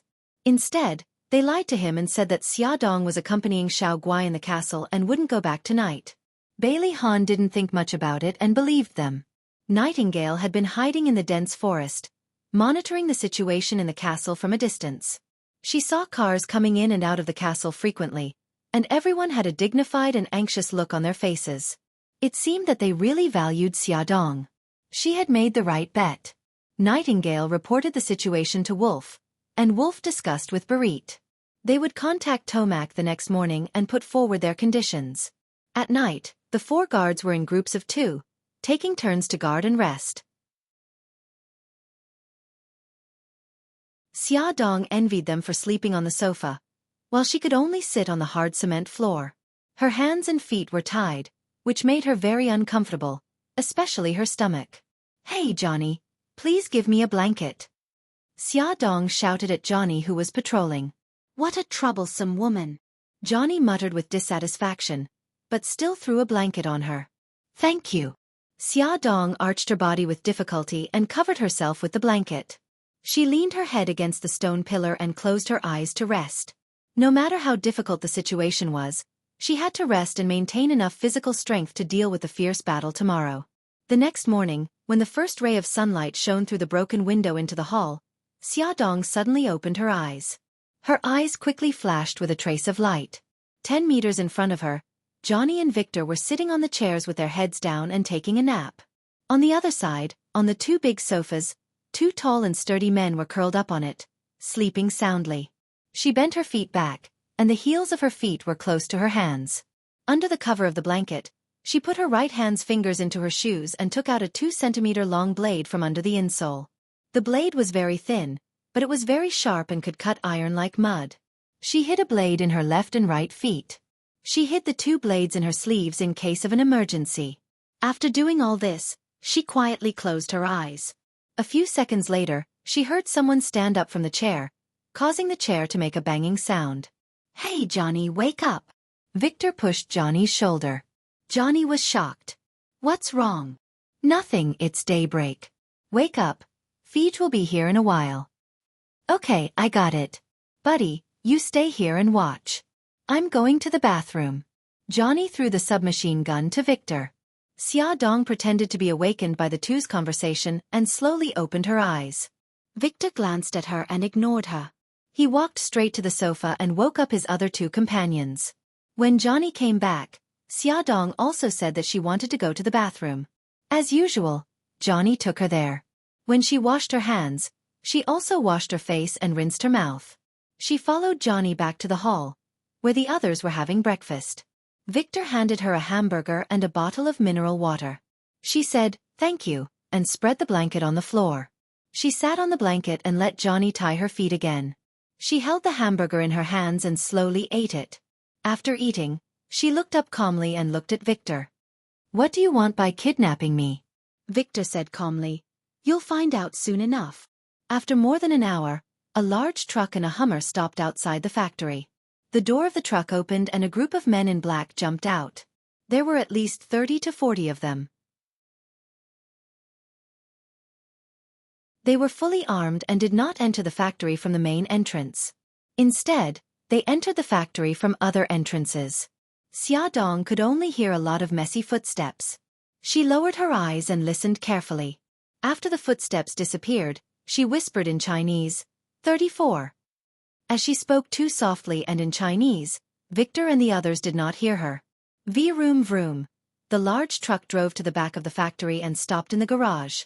The door of the Hummer opened and a blond man walked out first. He was Feej. Feej walked to the back seat with steady steps and opened the door elegantly. There was a respectful look on his handsome face. "Boss." Barit walked out of the car. His deep eyes carried a dangerous message. His tall aquiline nose made his slightly chubby face look even more sinister. They did not enter from the main entrance but from the back door. They walked upstairs slowly. Standing by the railing on the second floor, Barit looked at the people in the hall and said coldly, "Inform Tomac." "Yes." Feej bowed respectfully. Feej hung up the earpiece and said a few words in a low voice. Victor responded and took off the earpiece. He took out a cell phone and handed it to Xia Dong. He said in a deep voice, "Call Tomac." Xia Dong looked up at him. His eyes were fierce. "Hurry up and call him." She pursed her lips, took the cell phone, and pressed a string of numbers. Beep beep. After the phone rang twice, Tomac's deep and authoritative voice came through. "Who is this?" Xia Dong opened her mouth. "Godfather, it's me." Tomac asked nervously, Xia, where are you?" Xia Dong was about to speak when Victor snatched the cell phone from her hand and said in a deep voice, "Tomac, your goddaughter is in my hands now." Tomac asked calmly, "What do you want for you to let her go?" Victor laughed. 5 billion. "Give me 5 billion pounds and I'll let her go." Tomac did not hesitate. "No problem. Time and place?" A calculating look flashed across Victor's eyes. He sneered. "The transaction can only be completed by you and Mika Kito. At noon, the two of you will wait by the fountain in the central square. Remember, no one is allowed to bring anyone. Otherwise, you'll see Xia Dong's corpse." "Okay." After Tomac hung up the phone, he immediately ordered his subordinates to prepare the ransom and informed Mika Kito to go with him. At noon, at the central square. The spacious square was crowded with tourists. Beside the fountain, two tall and straight figures stood upright, each of them carrying a black password-locked suitcase in their hands. Time passed by. The tourists taking pictures by the fountain changed several times, but they still did not see the person who was supposed to meet them. Mika Kito's face was cold. She raised her wrist and looked at her watch. It's been half an hour and they still haven't arrived. Could there be a change in the situation? Let's wait a little longer. Tomac quickly scanned the surroundings and did not see anyone suspicious. Suddenly, a 7 or 8-year-old blonde girl ran in front of them. She raised her head and smiled sweetly. Come with me. Tomac and Mika Kito quickly exchanged glances. They carried the password-protected suitcase and followed the little girl out of the square. They turned a corner and stood at the corner. The little girl stopped and looked up at them with a smile. Then, she ran away quickly. Mika Kito narrowed her eyes and was about to chase after the little girl when a black Cadillac stopped in front of them. Two men in black suits stepped out of the car and said coldly, "Please get in the car." Tomac and Mika Kito sat in the back seat. The car started immediately. The two men scanned them with a detector. They took out a pistol from Tomac's waist and two daggers from Mika Kito's calf. One of the men put the weapons in the car's glove compartment. The other man took out two black ribbons and tied them around Tomac and Mika Kito's eyes. Then, he pointed a pistol at their temples. "Don't play any tricks. Otherwise, I'll kill you right now." More than 2 hours later, the Cadillac arrived outside the abandoned factory. "Get out of the car." The two hitmen pointed their pistols at Tomac and Mika Kito's heads and ordered them to get out of the car. Tomac and Mika Kito carried the password-protected suitcase and walked steadily into the factory hall. They were elegant and calm. They did not look intimidated at all. Xiaodong saw the two men walking in from outside. She shouted, "Godfather, Brother Shen." Mika Kito took a step forward. She looked concerned. Xia, are you okay?" Xiaodong shook her head. "I'm fine." "You shouldn't have come." "Shut up." Victor slapped Xiaodong's face. Her head jerked to the side and blood flowed from the corner of her mouth. Mika Kito was furious. "What are you doing? We've already brought the ransom money. Let her go now. Come and see." Hongcha 866.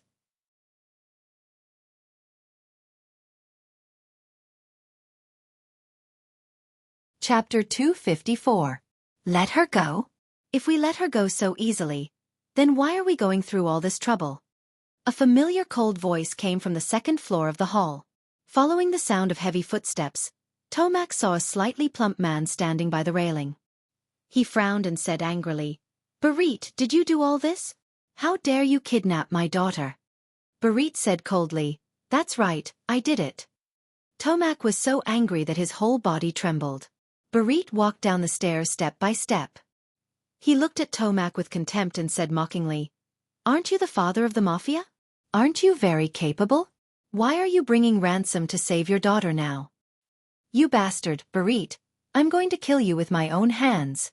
Tomac's eyes were burning with anger. "Unfortunately, I won't give you the chance." Barit sneered and waved his hand.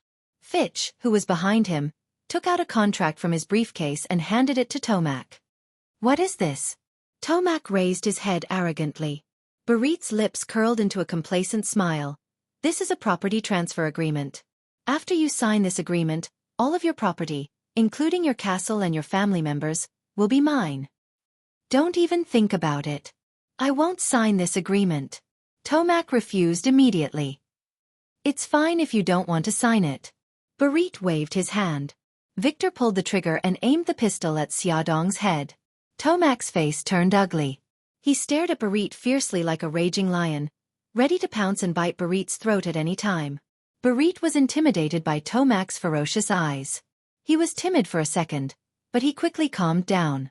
Now that he had something on Tomac, the one who should be afraid should be Tomac, not himself. "Hurry up and sign it," Barit urged coldly. Tomac took the agreement and carefully read the terms on it. This was a property transfer agreement in the name of donation. To put it bluntly, Barit was using the cover of legality as a cover to take away all of his property. Tomac's eyes were filled with rage and hatred. He read the contract very carefully and tried to stall for time. However, Barit saw through his intentions and gave Fitch a look. Fitch quickly walked in front of Xiaodong and pulled her up from the ground. He pointed the dagger at her stomach and said coldly, "I'll give you 1 minute. If you don't sign it, I'll kill her child first." Xiaodong said anxiously, No, don't hurt my child." Mika Kito's eyes narrowed and his expression changed. He clenched his fists tightly. "Let her go." Fei Qi sneered. 50 seconds left. Tomac's eyes showed signs of struggle. His hand that was holding the pen began to tremble. Barit laughed proudly. "Tomac, hurry up and sign it. Otherwise, you won't be able to see your cute daughter and grandson. 40 seconds left. Fei Qi reminded coldly. Xia Dong shook her head helplessly. Her face was filled with panic and sorrow. Her hands were tied behind her back and her shoulders were trembling slightly. In Fei Qi and Barit's eyes, she was panicking to the extreme.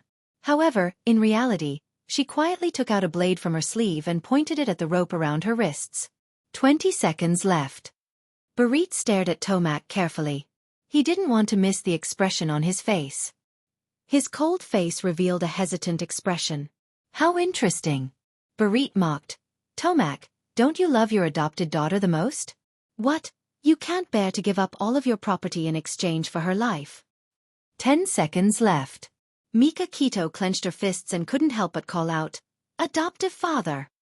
Tomac closed his eyes as if he was listening to something. Suddenly, his eyes opened abruptly. His gaze swept across the second floor quickly and he said coldly, "Let her go and I'll sign it." "That's the way. Fei Qi, let her go." Barit raised his eyebrows proudly. A treacherous smile appeared on his slightly plump face. It made people feel as disgusted as if they had swallowed a fly. Tomac held the pen and placed the tip of the pen on the blank space where the signature should be. He didn't put the pen down for a long time. Barit was impatient. "Tomac, you old bastard. Hurry up and sign it." Tomac raised his head abruptly. His eyes were sharp like an eagle's as he stared at Barit. His thin lips were tightly pursed and he didn't say a word. Barit suddenly pulled out a pistol from his waist and pointed it at Tomac's head. He said fiercely, "Hurry up or I'll blow your head off." Tomac smiled coldly. "You're the one who's going to get your head blown off, Barit." Just as he finished speaking, a few gunshots rang out and the gun in Barit's hand was knocked away. The other assassins were shot and fell to the ground. Barit shouted loudly, "Hurry up and kill them." Xia Dong suddenly jumped up from the ground and grabbed Fei Qi's wrist with both hands. She threw him to the ground fiercely. At the same time, the blade in her hand slid across his neck and fresh blood flowed down. Fei Qi stared at Xia Dong with his eyes wide open. Until his death, he still couldn't understand how this woman could suddenly explode with such strength. A group of men in black suits suddenly rushed out from all directions and surrounded the railing on the second floor. They aimed their black muzzles at the people in the hall. Barit pointed at Tomac and the others and shouted, "Kill them all! Don't leave a single one alive." No one made a move. Barit was furious. "What's wrong with you guys? Hurry up and kill them." Tomac laughed loudly. "Barit, let me tell you what's going on. They're not your men at all. They're my men from the Dark Knight family." Barit couldn't believe his eyes as he glanced at the group of people. He staggered. "No, impossible. I've clearly placed more than 30 people in this factory." Tomac looked at him coldly. 34 of them were all killed by my men.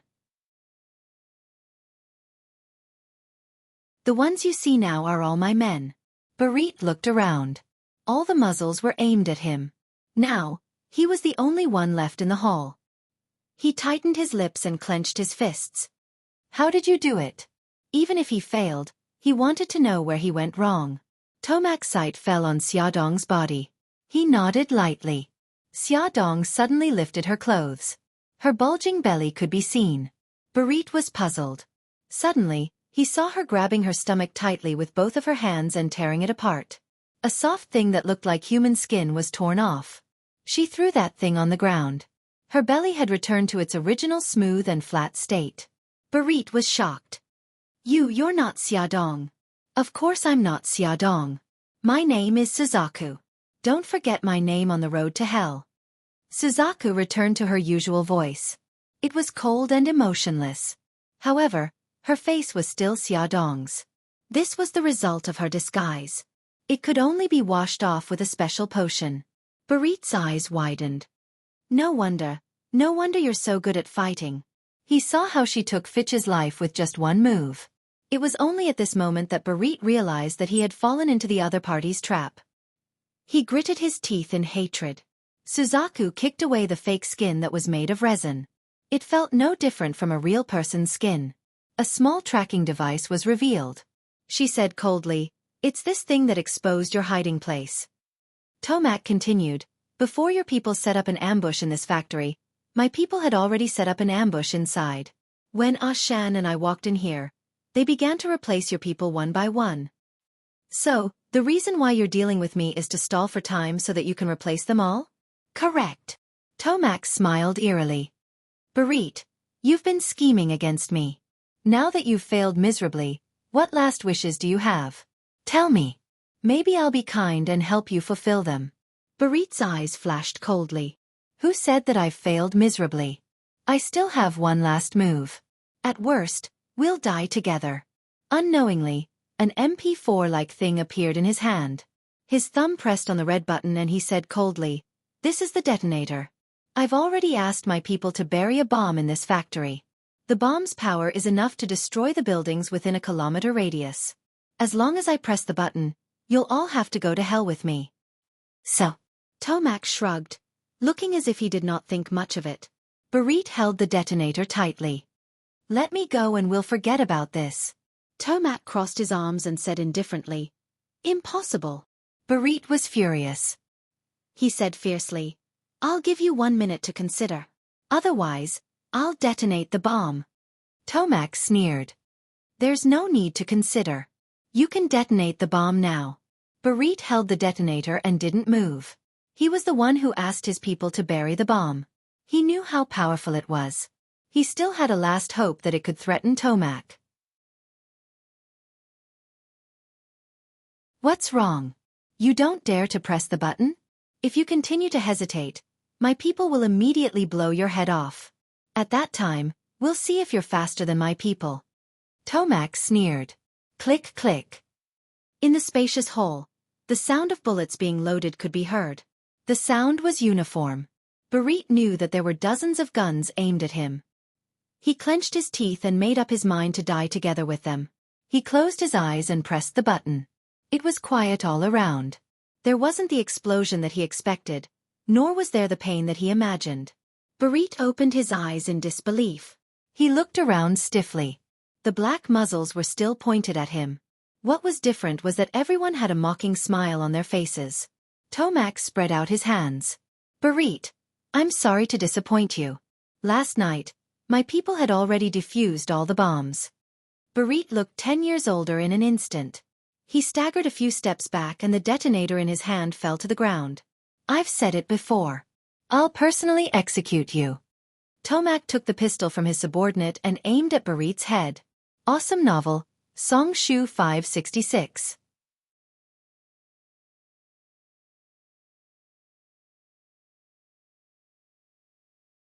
Chapter 255. Barit's body stiffened. Tomac said coldly, "Don't worry, I won't let you go to hell alone. Soon, your family will be reunited with you." "Don't," Barit's eyes were filled with panic. "Let my family go, and I'll give you whatever you want." Tomac's eyes quickly flashed with a trace of shrewdness. He tilted his head, and Mika Kito took the contract from his subordinate's hand and handed it to Barit. Tomac raised his eyebrows. "Barit, old friend, we have the same idea. This is also a property transfer agreement, but the transferor is not me, but you." Barit clenched his teeth. "Okay, I'll sign it, but you have to promise that you won't hurt my family." Tomac raised his palm. "I swear to God that I won't hurt your family." Barit picked up the pen and stared at the blank space where the signature was. His fingers trembled as he wrote his name. After signing, he threw the pen and the agreement on the floor, raised his head and said, "Give me a quick death." Tomac chuckled. "Wait, there's no rush. Old friend, tell me where my godfather is." Barit was already disheartened, so he didn't hide those things anymore. He didn't come to Italy this time. There are 3 young people working for him, named Wild Wolf, Nightingale and Firefox. "Do you know where these 3 people are? I can contact them." Tomac raised his chin. "Give him a call." The subordinate handed a phone to Barit, but Barit shook his head. "This is an unknown number, he won't answer." Mika Kito's gaze quickly swept across the hall, and finally landed on Fei Chi's body. Just as he was about to walk over, Suzaku was 1 step ahead of him. She strode to Fei Chi's side, took out a phone from his pocket and said coldly, "Catch." Barit raised his hand and took the phone that Suzaku tossed to him. He skillfully dialed a string of numbers. The phone rang 3 times, and a low voice entered his ears. Fei Qi, how's the matter going? Barit paused, raised his head and saw many pairs of cold eyes. He swallowed his saliva and said, It's me. Things are going well, Wild Wolf. I plan to hold a celebration party at the castle tonight. The three of you must be there. Of course, when is it? 8 in the evening. Okay, we'll be there on time. After the call ended, Tomac's eyes locked. Barit, what are you planning this time? Barit said, You're worried that I'll do something? If I directly ask them where they are hiding, they will definitely be suspicious.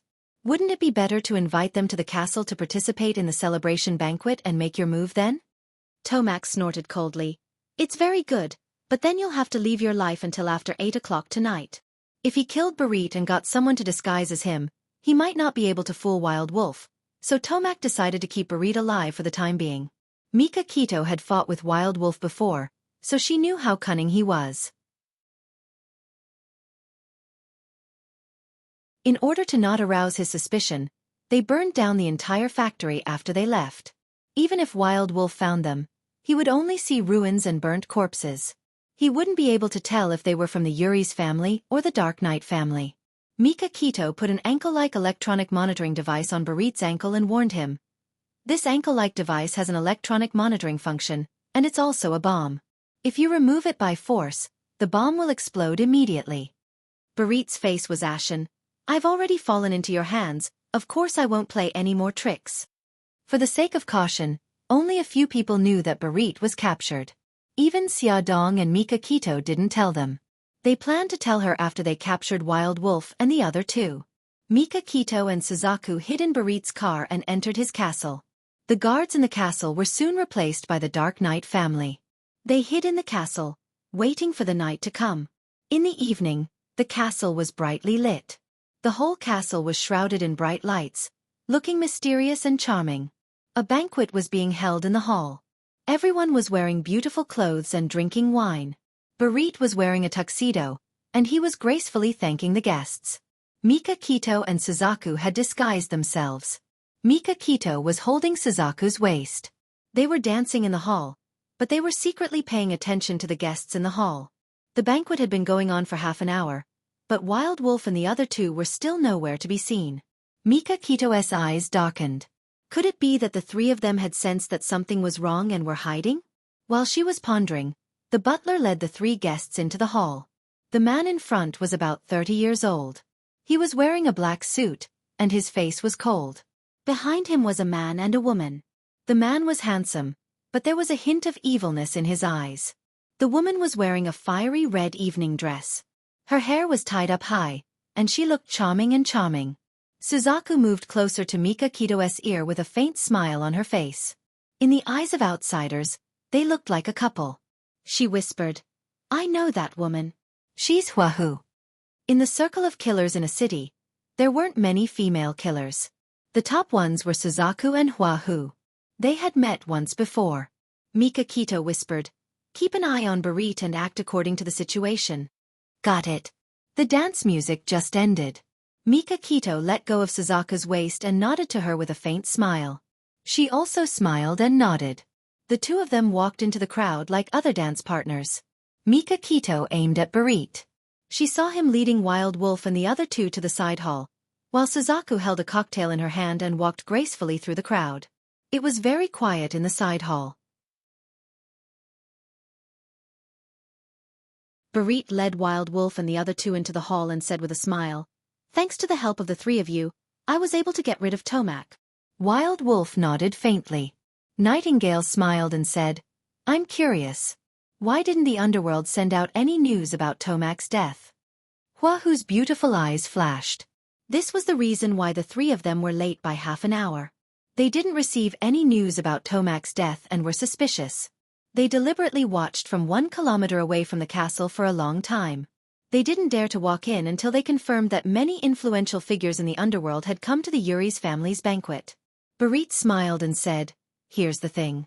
I plan to take advantage of this banquet to announce Tomac's death, and replace him so that the Yuri's family will be the #1 family. I see.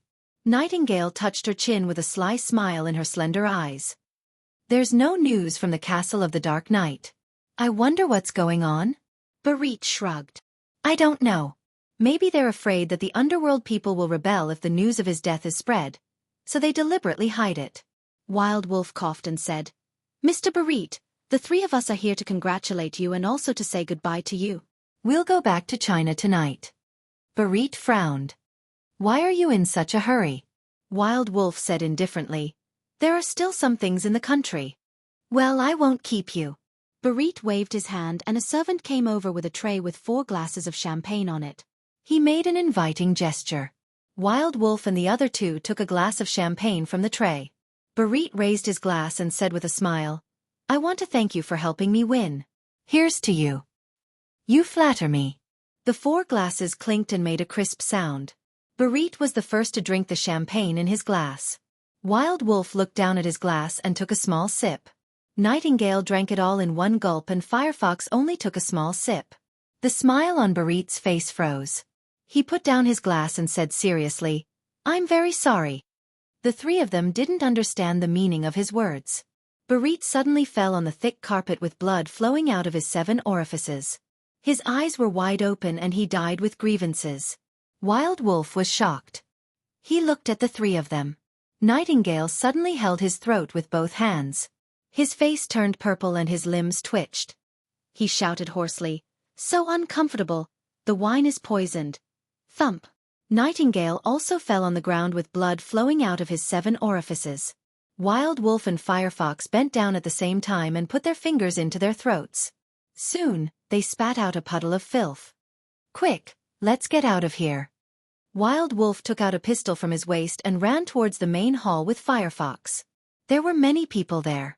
As long as they ran into the crowd, it would be difficult for the enemy to find them. They knew that their plan to deal with the Dark Knight family had been exposed. The poisoned wine they drank must be the revenge arranged by Tomac. However, when they ran to the door of the side hall, 2 figures appeared at the door. The tall and straight man stood in front of them. The woman's beautiful face was expressionless. They were like 2 messengers from hell, coldly waiting for them to walk into the trap. Mika Kito said coldly, Put down the pistol. The 2 of them still wanted to resist. Wild Wolf aimed at Mika Kito and was about to pull the trigger. Chi! An arrow shot the back of his hand from high above. The pistol fell to the ground with a clang. Firefox gritted his teeth and threw away the pistol in his hand. Firefox looked sideways and saw a woman in black with a bow and arrow on the 2nd floor of the side hall. She walked out from behind a pillar. Mika Kito said lightly, Tie them up. Suzaku held a pair of handcuffs in each hand and easily handcuffed the wrists of the 2 men. Let's go. Suzaku pushed the 2 men and took them to the basement of the castle. The people who were celebrating in the main hall had no idea what was happening in the side hall. Tomac came late. He was wearing a medieval aristocratic costume with a cold face. The guests in the main hall made way for him and looked at him respectfully. Tomac walked to the center of the main hall. His most trusted assistant, Robert, held up the agreement signed by Barit and announced, Barit has signed the property transfer agreement. From today on, the Dark Knight family will take over the Ulysses family. At Hongcha 866.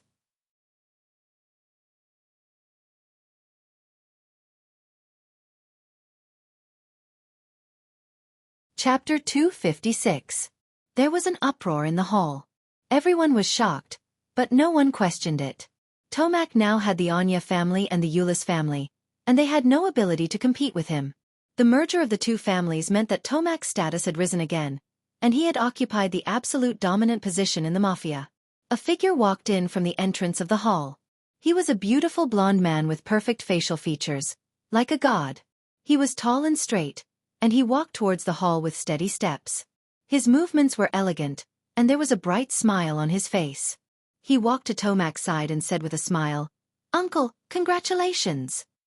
The serious expression on Tomac's face was swept away and replaced by a warm smile. He opened his arms and said, Holly, my child, you're back. Holly was the only son of Tomac's elder brother who had passed away. He was also Tomac's only relative by blood. Tomac treated him like his own son.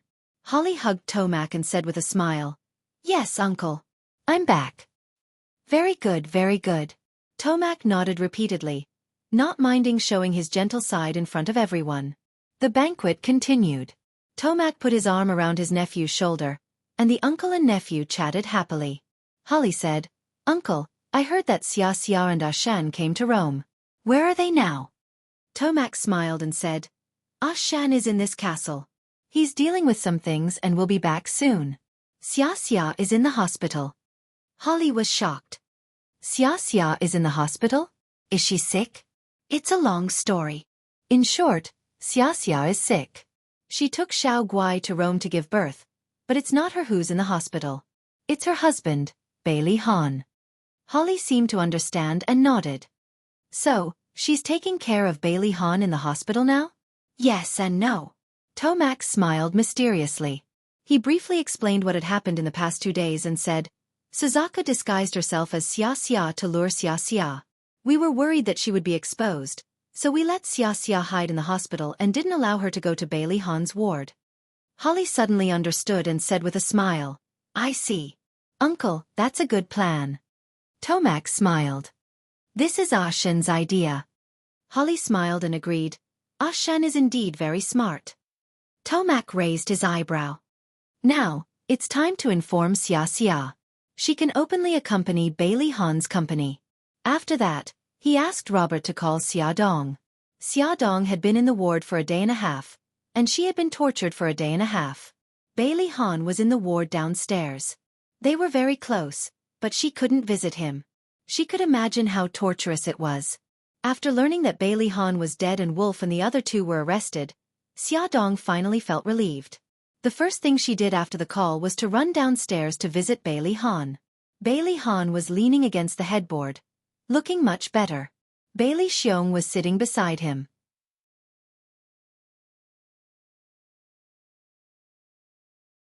The father and son were whispering something with smiles on their faces. The atmosphere between the two of them was very harmonious. Xia Dong didn't want to disturb them, so she quietly closed the door and left. She sat on the sofa in the corridor and waited for more than 10 minutes. Bailey Xiong came out of the ward. Seeing her, Bailey Xiong asked, "Xiaoxia, you're back. Why didn't you come in?" Xia Dong stood up and smiled. "I saw Dad and Ahan chatting, so I didn't go in to disturb them." "Is Ahan asleep?" Bailey Xiong smiled. "Not yet. Go in quickly. He's been waiting for you for a long time." Xia Dong smiled embarrassedly. Pushing open the door, she suddenly entered a pair of smiling and doting eyes. They had only been apart for 2 days, but it felt like 2 years. She smiled and walked step by step to his bed. His eyes shone brightly as the corners of his lips curled up. "Come closer." Xia Dong looked down and walked to his side. He reached out and took her right hand. She sat on the edge of his bed. Bailey Han shifted his body and pulled her into his arms. He hugged her tightly and said gently, "Why are you only back now?" Xia Dong leaned against this familiar chest. Her heart was full. She hugged his waist with both hands and said softly, "Xiao Guai wants me to spend more time with her." They had kept Barit's matter from Bailey Han. They had pretended that Xia Dong had been accompanying Xiao Guai in the castle for the past 2 days because they didn't want him to worry. Bailey Han lowered his head and kissed her cheek. "Wifey, I have a lot to say to you." She rubbed against his chest like a cat. "Okay, tell me. I'm listening." He tightened his arms and hugged her tightly. His voice was a little low. "Wifey, I've actually loved you for a long time. I've also waited for you for a long time." Xia Dong raised her chin and looked at him in confusion. A smile appeared in his eyes. It spread out bit by bit and was as bright as a crystal. He looked into her eyes seriously and said slowly, "I fell in love with you 5 years ago. You made me wait for 5 years before you were willing to return to my world. Tell me, how should I punish you?" Xia Dong's eyes were filled with surprise. You remember? Silly." He lowered his head and kissed her lips. The soft touch made him want more. His tongue gently pried open her lips. His nimble tongue slid into her sandalwood mouth and entwined with her tongue. His left hand held the back of her head firmly and his right hand held her waist tightly. Her bulging belly was right against his abdomen. Her soft skin rubbed against his and he started to feel restless. Xia Dong felt her entire body heating up. Her pregnant body had become unusually sensitive. She could clearly feel his hot and hard member pressing against her belly. She was so embarrassed that her cheeks flushed red. She closed her eyes tightly, not daring to look at him.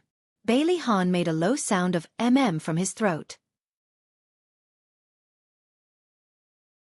His kiss became more passionate until his abdomen felt uncomfortable and he was about to lose control. Only then did he let go of her. Their lips were still touching. He gently rubbed against her lips and whispered hoarsely, "Wifey, to be able to meet you in this life is the blessing of 3 lifetimes." Xiaodong's limbs were still a little weak. She threw herself into his arms. Her blushing cheeks leaned against his chest as she listened to his violent heartbeat. Her lips curled up as she whispered, "If you don't leave me, I'll be by your side in life and death." Bailey Han hugged her tightly. His chin was on her hair as he greedily breathed in her fragrance and felt her warmth and her softness. The moment he regained his memories, his love for her seemed to have risen to a new level, a level where their souls were intertwined. He loved her to the bone, and so did she. They had gone through many twists and turns to be together. They would cherish each other even more in the future. It was already past 9 at night. Xiaodong couldn't bear to go home, even though the apartment was very close to the hospital.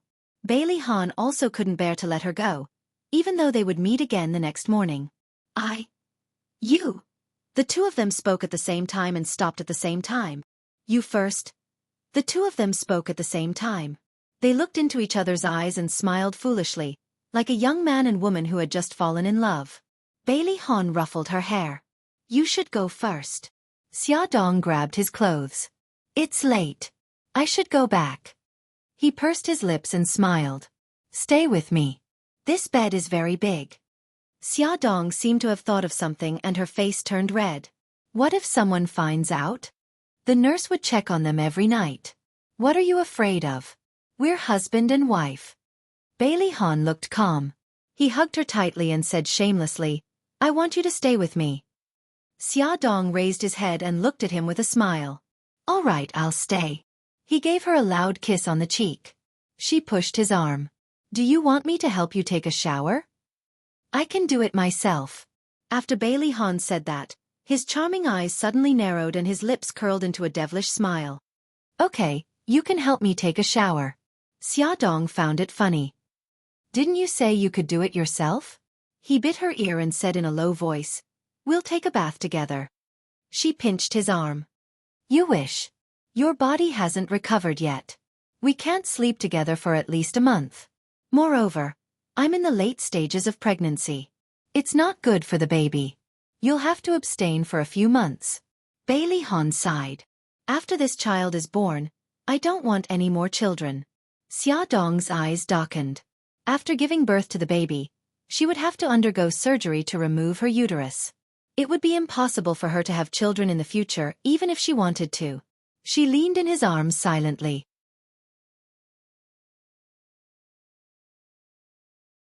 Bailey Han sensed that something was wrong and lifted her chin. Honey, are you angry? I'm just kidding. We'll have as many children as you want, okay? Xiaodong's heart ached. He was becoming more and more concerned about her emotions. He would notice even if something was wrong. She caressed his handsome face gently and smiled. Honey, I'm not angry. 4 children is enough. We don't want any more. He took her hand in his and kissed her fingers. Whatever you say. She smiled. Honey, let me help you take a shower. His eyes were filled with tenderness. Okay. Bailey Han could already get up and down the bed by himself. Although he was wearing a hospital gown, he didn't show any signs of weakness. He straightened his back and walked into the bathroom with steady steps. He sat in the bathtub and the warm water flowed down slowly. Xiaodong moved a chair to sit beside the bathtub and wiped his back with a wet towel. From this angle, she could clearly see his head. His hair had been shaved and there was a long scar on the top of his head. Some parts of his head had green roots. She couldn't help but reach out to touch his head. The green roots pricked her palm and her fingers slid to the edge of the scar, but she didn't dare to touch it. Welfare, Xinwu 799.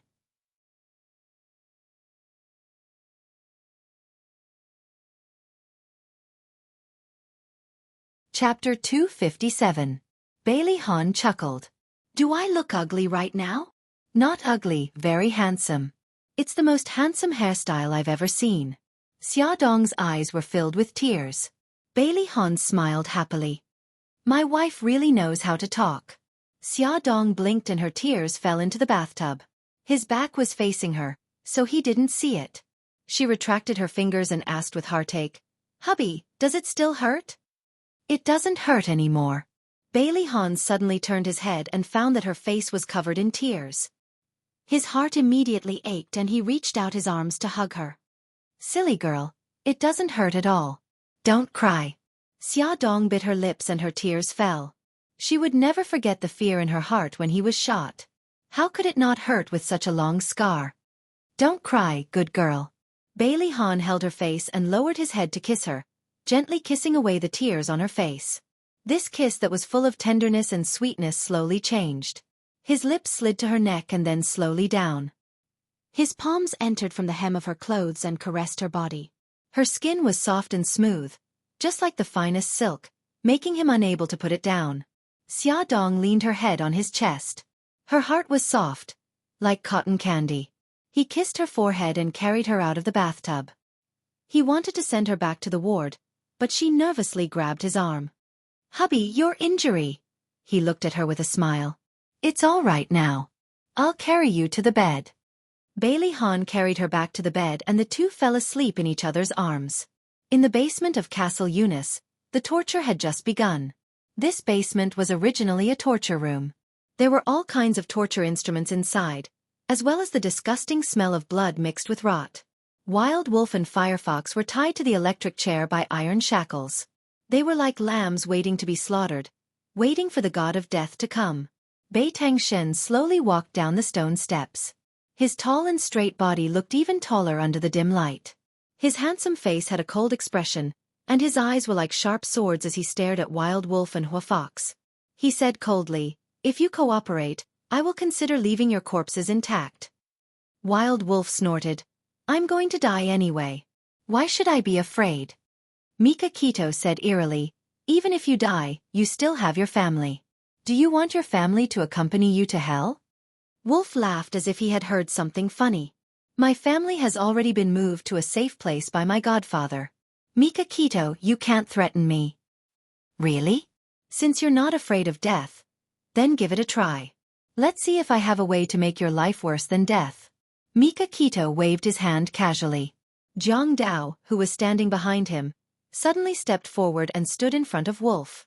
Wolf stared at Jiang Dao. What are you going to do? Do you know the feeling of an electric current passing through your body? Your body will slowly go numb, your limbs will be frozen, and your heart will gradually stop beating. In the end, your entire body will become a pitch-black skeleton. Jiang Dao's calm voice lingered in the empty basement. It was eerie, making one's hair stand on end. Jiang Dao pressed the switch of the electric chair expressionlessly. This was a modified electric chair, and the current could be adjusted at will. He first adjusted the current to a medium level. It would be very painful for the human body, but it would not kill them. The two electric chairs were connected at the same time, and a sizzling sound could be heard in the room.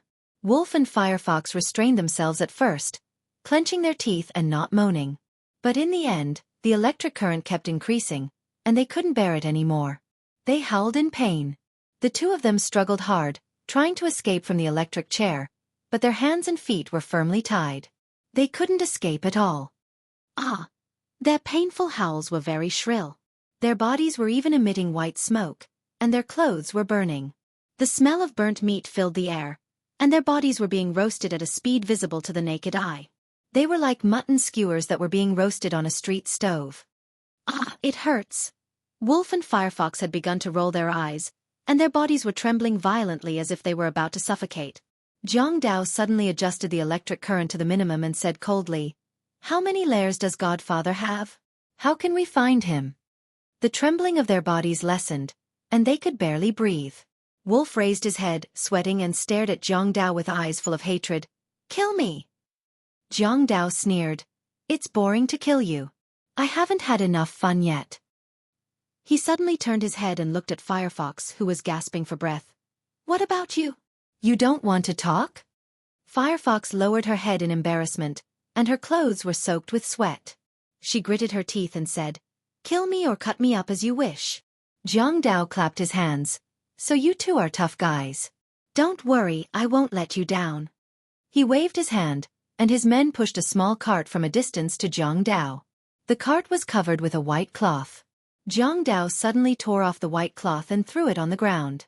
The things placed on the cart suddenly came into everyone's sight.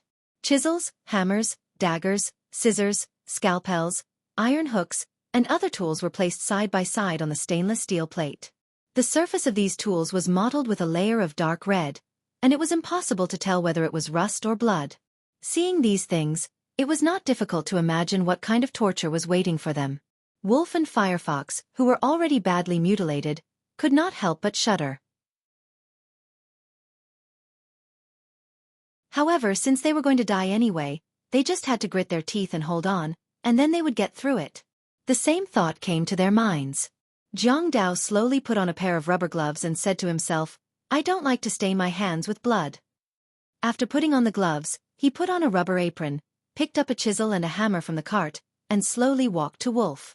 At this time, he was like a perverted butcher in a horror movie, approaching his prey step by step. Jiang Dao coldly stared at Wolf. "You have one more chance."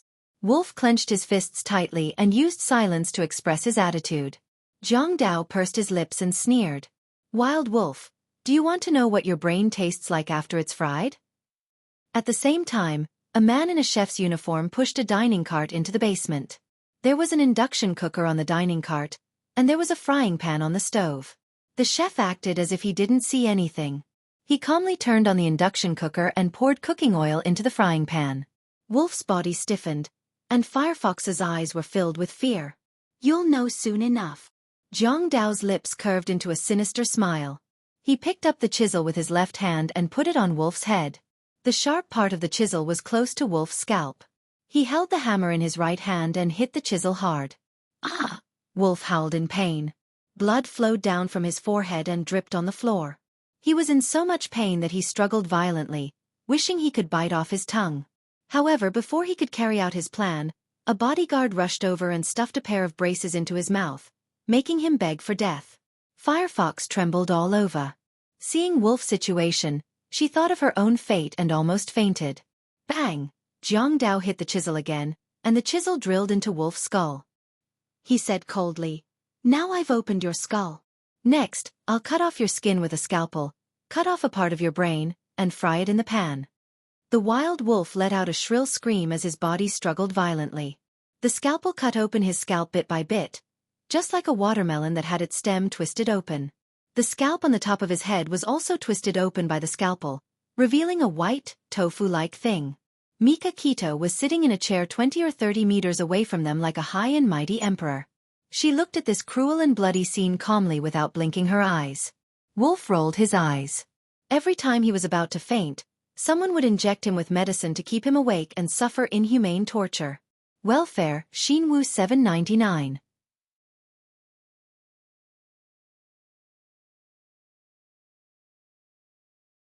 Chapter 258. The crotch of Wolf's pants was soaked, and a warm stream flowed down his legs and gathered under the electric chair. He couldn't bear the pain and incontinence. Seeing her former companion in such a sorry state and in such pain, Huahu's eyes were covered with a layer of mist. She clenched her teeth and stared at Jiang Dao. Jiang Dao didn't care at all. He threw the scalpel into the iron plate, picked up a small dagger and said lightly, "Next, I'm going to cut off a third of your brain. It's said that this won't affect your ability to speak and remember." The oil in the frying pan was boiling as if it was singing a song, waiting for the third of Wolf's brain to roll into the boiling oil. Wolf's eyes were bloodshot like a trapped beast. He let out a deep roar of pain from his throat. The dagger slowly fell on the pile of white tofu-like things. But just when he was about to do it, Huahu suddenly screamed, "Stop! Stop! I'll tell you everything. Please let him go." She had a mental breakdown, and she couldn't bear the huge psychological pressure anymore. She burst into tears and her lips trembled as she shouted, "Let him go! Let him go!" Jiang Dao elegantly put away the dagger and turned to look at Hua, who with a cruel sneer on his face. "Speak. If I'm not satisfied with what you say, I'll cut off a third of your brain and throw it in the frying pan." Hua Fox's shoulders trembled violently. As an assassin, she had seen many cruel scenes and many tragic scenes of torture. However, this was the first time she had seen such a cruel and inhumane interrogation. She tried to calm herself down and slowly said, "I'll tell you everything I know." "Very well." Jiang Dao put the dagger back into the iron plate, tore off his bloody gloves, and threw them on the floor. "How many layers does Godfather have in China?" Hua Hu's teeth was still trembling. "I only know 2. One is the villa in Mountainside, and the other is in Repulse Bay." Mika Kito's eyes turned cold. The villa in Repulse Bay was the place where they broke in and massacred the Godfather. Under the dim light, his face was gloomy and his voice was cold as if it came from hell. "What's the specific address of the villa in Mountainside E City?" "Area A. Number 12. Mika Kito leaned back and waved his hand. Suzaku, who had been standing behind him, leaned forward and whispered in her ear, "Send Godfather's address to a city and get someone to keep an eye on him." "Understood." Suzaku quietly exited the basement and relayed Mika Kito's orders to the people left behind in the country. Then, she quietly returned behind him. Jiang Dao asked again, "How do you usually contact your Godfather?" "Godfather has a phone number. When you call it, you'll be reminded that it's an empty number. Then, Godfather will call us." "So, only Godfather can contact you. You can't contact him." If Godfather didn't call back, they couldn't contact him at all. Hua Hu said, "You can say that." She paused and glanced sideways at Wolf, who seemed to be in a coma and had a bloody head. Maybe Wolf knows more. "He's the most trusted person of Godfather." Jiang Dao said coldly, "Bring me water." A bodyguard brought a basin of cold water. Jiang Dao took the basin, aimed at Wolf's body, and suddenly splashed it. The cold water washed down from his head, and blood mixed with the water flowed all over the ground. Wolf coughed and woke up. The severe pain made his face twist. Hua Hu looked at him with tears in her eyes. "Wolf, give up. Don't be stubborn. Tell them how to contact your Godfather."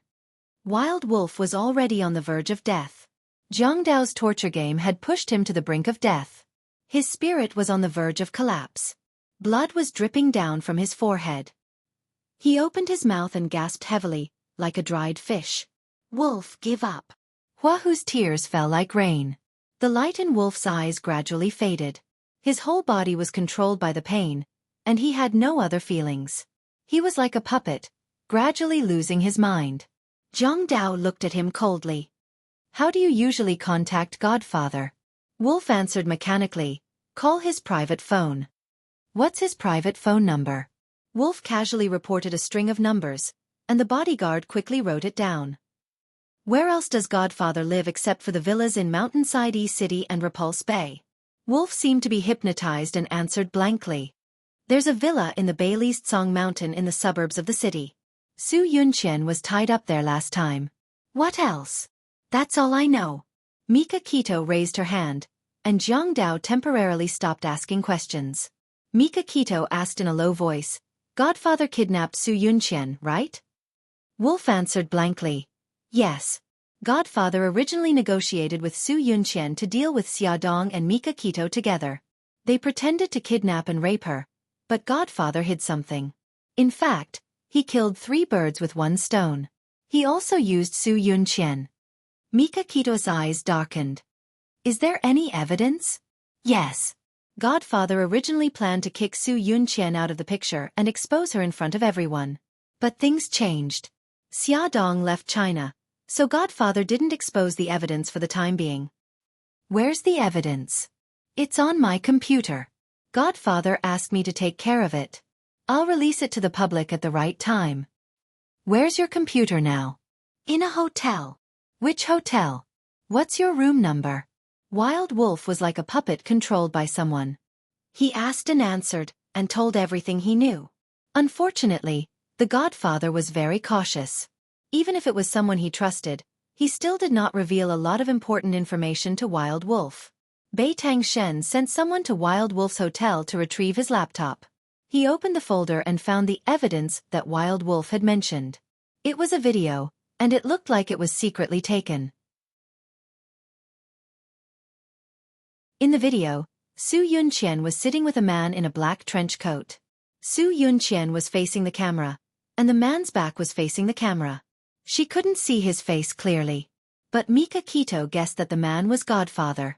They were talking about how to make the kidnapping look real, what Su Yunqian should say to win the audience's sympathy and trust, and what conditions should she put forward to drive a wedge between Bailey Han and Xiaodong. With this video, they could prove that Su Yunqian and Godfather were in cahoots. They wanted to destroy the relationship between Bailey Han and Xiaodong.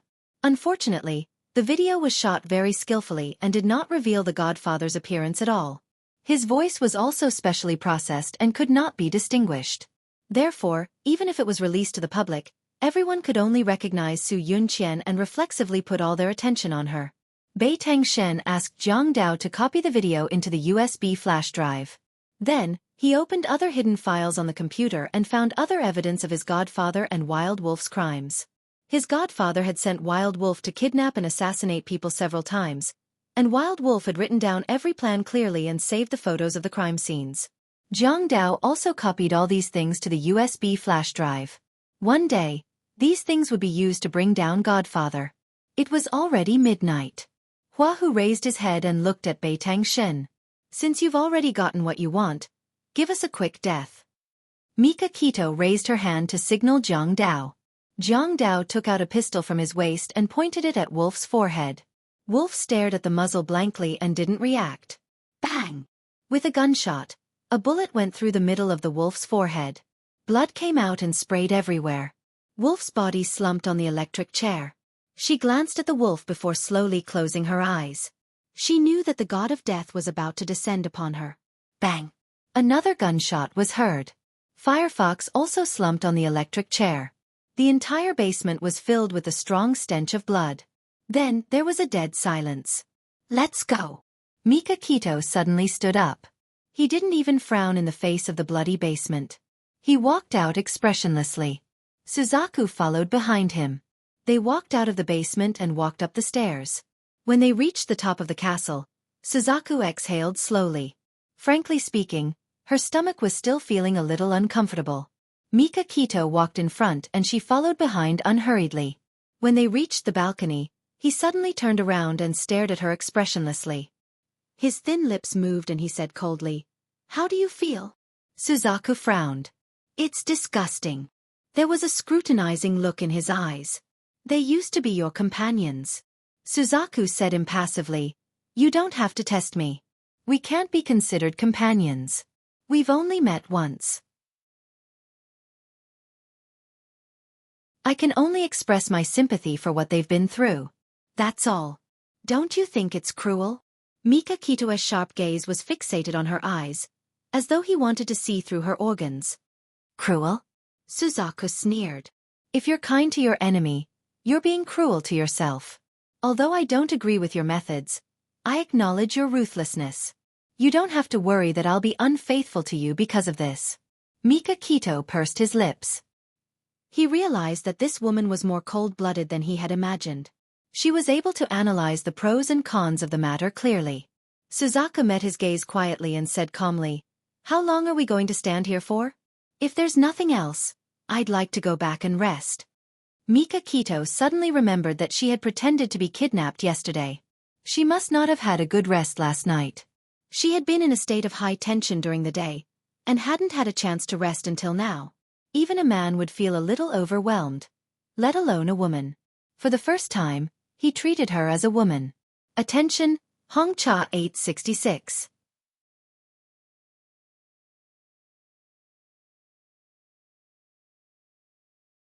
Chapter 259. Mika Kito said calmly, "It's all right. You can go back." "Okay," Suzaku replied casually and turned to leave. She was dressed in a tight black suit and looked dashing and unrestrained. After the 3 wild wolves were killed, Mika Kito planned to follow up the victory and return to China to deal with his godfather's matter. He went to the castle to say goodbye to Tomac. A handsome blonde man with blue eyes was sitting in the living room with his godfather, talking and laughing. "Shen, you're here. Come here. We're talking about you." Tomac smiled. The blonde man stood up with a bright and sincere smile. "Shen, long time no see." "Holly, long time no see." Bei Tangshen's lips curled up as he walked towards them with steady steps. Holly opened his arms and the two hugged. Mika Kito raised his eyebrows. What are you talking about? Tomac laughed. Holly said you're smart. You played a big role in dealing with Barit. That's because Godfather supported me. That's why the plan could be carried out. Mika Kito smiled. Holly, how are you doing in England? Holly shrugged. Not bad. I've taken care of those old foxes. Mika Kito patted Holly's shoulder. Those old foxes are all cunning. You're amazing to be able to make them submit to you. There were a few mafia families in England who thought they were far away from the emperor and were disrespectful to Tomac. They even had a lot of disputes with his forces in England, so Tomac sent Holly to England to deal with this matter. Holly grinned and changed the topic. By the way, Shen, I plan to visit Xia and her husband in the hospital. Do you want to come with me? Mika Kito's eyes darkened as she said, I came here to say goodbye to Godfather. I'll go to the hospital to say goodbye to Xia later. Tomac's smile faded. You're going back so soon? Mika Kito nodded. I plan to follow up my victory and uproot the Godfather's forces. That's good too. Be careful. If you need any help, just let me know. I will. Godfather. Thank you for taking care of Xia and Xiao Guai. Why are you being so polite? Don't worry, they're in my hands. I won't let them lose a single hair. Mika Kito smiled. Holly, let's go to the hospital together after I say goodbye to Xiao Guai. Xiao Guai was still living in the castle for the time being. She would be transferred back to the hospital tomorrow. Mika Kito and Holly walked into her room. The little girl was wearing a white mask, a pink hat, and a pink princess dress. She was sitting on the thick carpet and playing with building blocks with the nanny. Uncle Shen. Uncle Holly. When she saw the two of them, Xiao Guai threw away the building blocks in her hands, got up from the ground, and ran over to them. Mika Kito bent down and picked her up. Gigai, did you listen to me and take your medicine and injections? Yes, the nurse pricked my butt with the needle. It hurt so much. I didn't even cry. Xiao Guai wrapped her arms around Mika Kito's neck, her big bright eyes sparkling. Gigai is so obedient. Mika Kito lowered her head and rubbed her soft little face. Uncle Shen, you haven't come to see me for 2 days. Xiao Guai blinked her eyes, feeling wronged. Uncle Shen is busy. Mika Kito hugged her tightly. She didn't know how to tell her that she was about to leave. I know. I don't blame you. Xiao Guai giggled, her eyes filled with joy. Uncle Shen, I lied to you, didn't I? Naughty girl. Mika Kito gently scratched her little nose, her eyes full of smiles. Holly placed his left hand over his heart with a sad expression. Gigai, I'm so sad. You only cared about playing with your Uncle Shen and forgot about my existence. No, I just wanted Uncle Holly to hug me. Xiao Guai quickly stretched out her arms in his direction, her big eyes sparkling. Uncle Holly, hug me. Little sweetheart, you're really lovable. Holly opened his arms and snatched Xiao Guai from Mika Kito's arms. He smiled and said, Gigai, Uncle Holly will stay in Rome for a long time this time.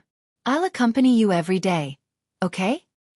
Okay, Xiao Guai clapped her soft little hands and giggled. It'll be even better if Uncle Shen stays here for a long time. Mika Kito touched her cheek and said gently, Gigai, Uncle Shen is going back to China today. You have to be obedient and not make me worry, okay? Xiao Guai's little face fell, and her eyes were full of unwillingness. Uncle Shen, are you leaving so soon? Uncle Shen will return to China to beat up the bad guys so that they won't dare to bully your mommy again.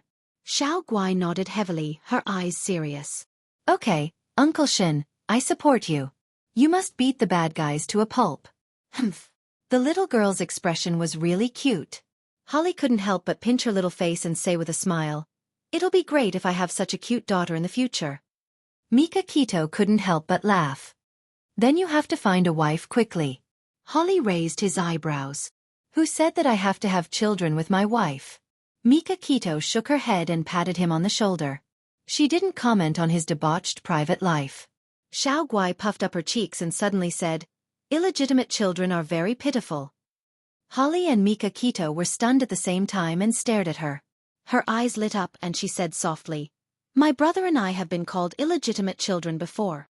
Bei Tangshen felt a sour and astringent feeling in his heart. Holly's eyes moved as if he was thinking about something. "But we're not anymore. We have Daddy." Xiao Guai's eyes curved, overflowing with happiness. Holly couldn't help but hug her tighter. The two men and the little girl chatted and laughed for more than half an hour. It wasn't until Xiao Guai fell asleep in Holly's arms that they put her back on the bed. Mika Kito bent down and kissed her forehead, and the two of them quietly left the room. When Mika Kito and Holly arrived at the hospital, Xia Dong, Bailey Han, and Bailey Xiong were sitting on the sofa and chatting casually. Bailey Han was in good spirits, and his body was recovering very quickly. "Holly, you're back." Xia Dong was pleasantly surprised to see Holly. "Yeah, I didn't expect the baby in your belly to be so big when I came back. I wanted to hug you, but I couldn't sit down." Holly shrugged helplessly. He wanted to hug her, but her belly pushed him away. Xia Dong laughed. "You're going to have another nephew. Don't forget to give him a red packet." "I definitely won't forget."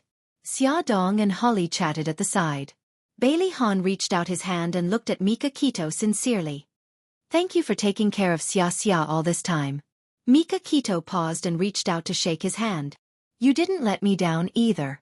He used his body to take a bullet for Xia Dong, proving that his love for Xia Dong was no less than Mika Kito's.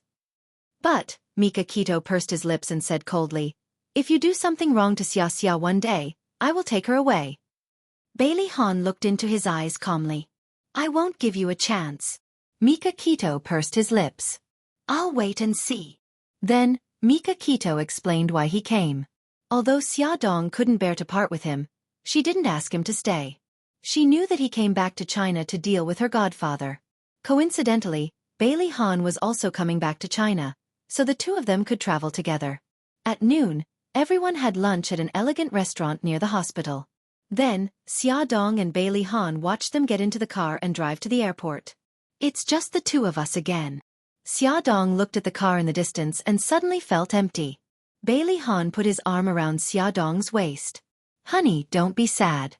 We will be reunited soon." Xia Dong leaned against his chest and said, City A, 8:00 p.m. Yi Siki was packing her luggage in the room. In 2 days, the whole family would be going to Sanya for a vacation. She took out her summer clothes and planned to pack them in advance. Suddenly, her cell phone rang. It was a text message. Yi Siki looked up at the bedside. It was Lin Shihao's cell phone. He was taking a shower in the bathroom. Her hand froze and her heart clenched nervously. She put down her clothes, walked to the bedside and picked up the cell phone. She had never looked through Lin Shihao's cell phone because she trusted him. But now, she sat on the bed, her heart pounding. She hesitated, her fingers trembling as she held the cell phone. The sound of running water in the bathroom became softer. Lin Shihao would come out of the shower soon. She made up her mind and turned on the cell phone. She easily cracked his password. It was her birthday. She opened her inbox. It was a text message from Bai Mei Wei. She didn't open it to read, but the main content of the message was displayed at the bottom. "Senior, I want to talk to you. Mei Sei Bar, 9:30 p.m.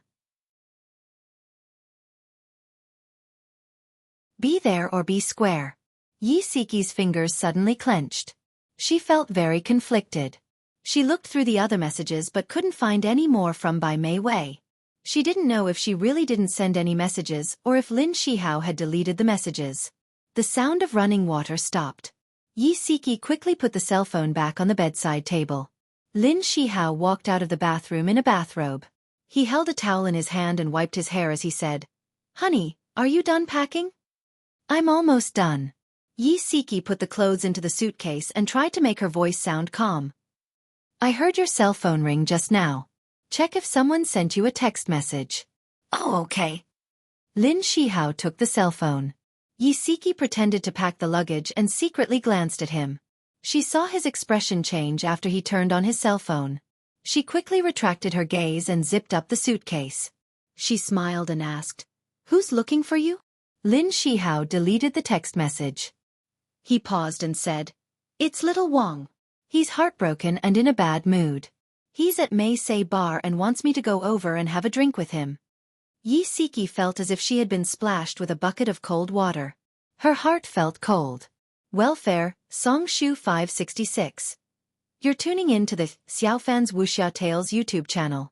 Don't forget to subscribe and join us on this journey to catch the most captivating stories.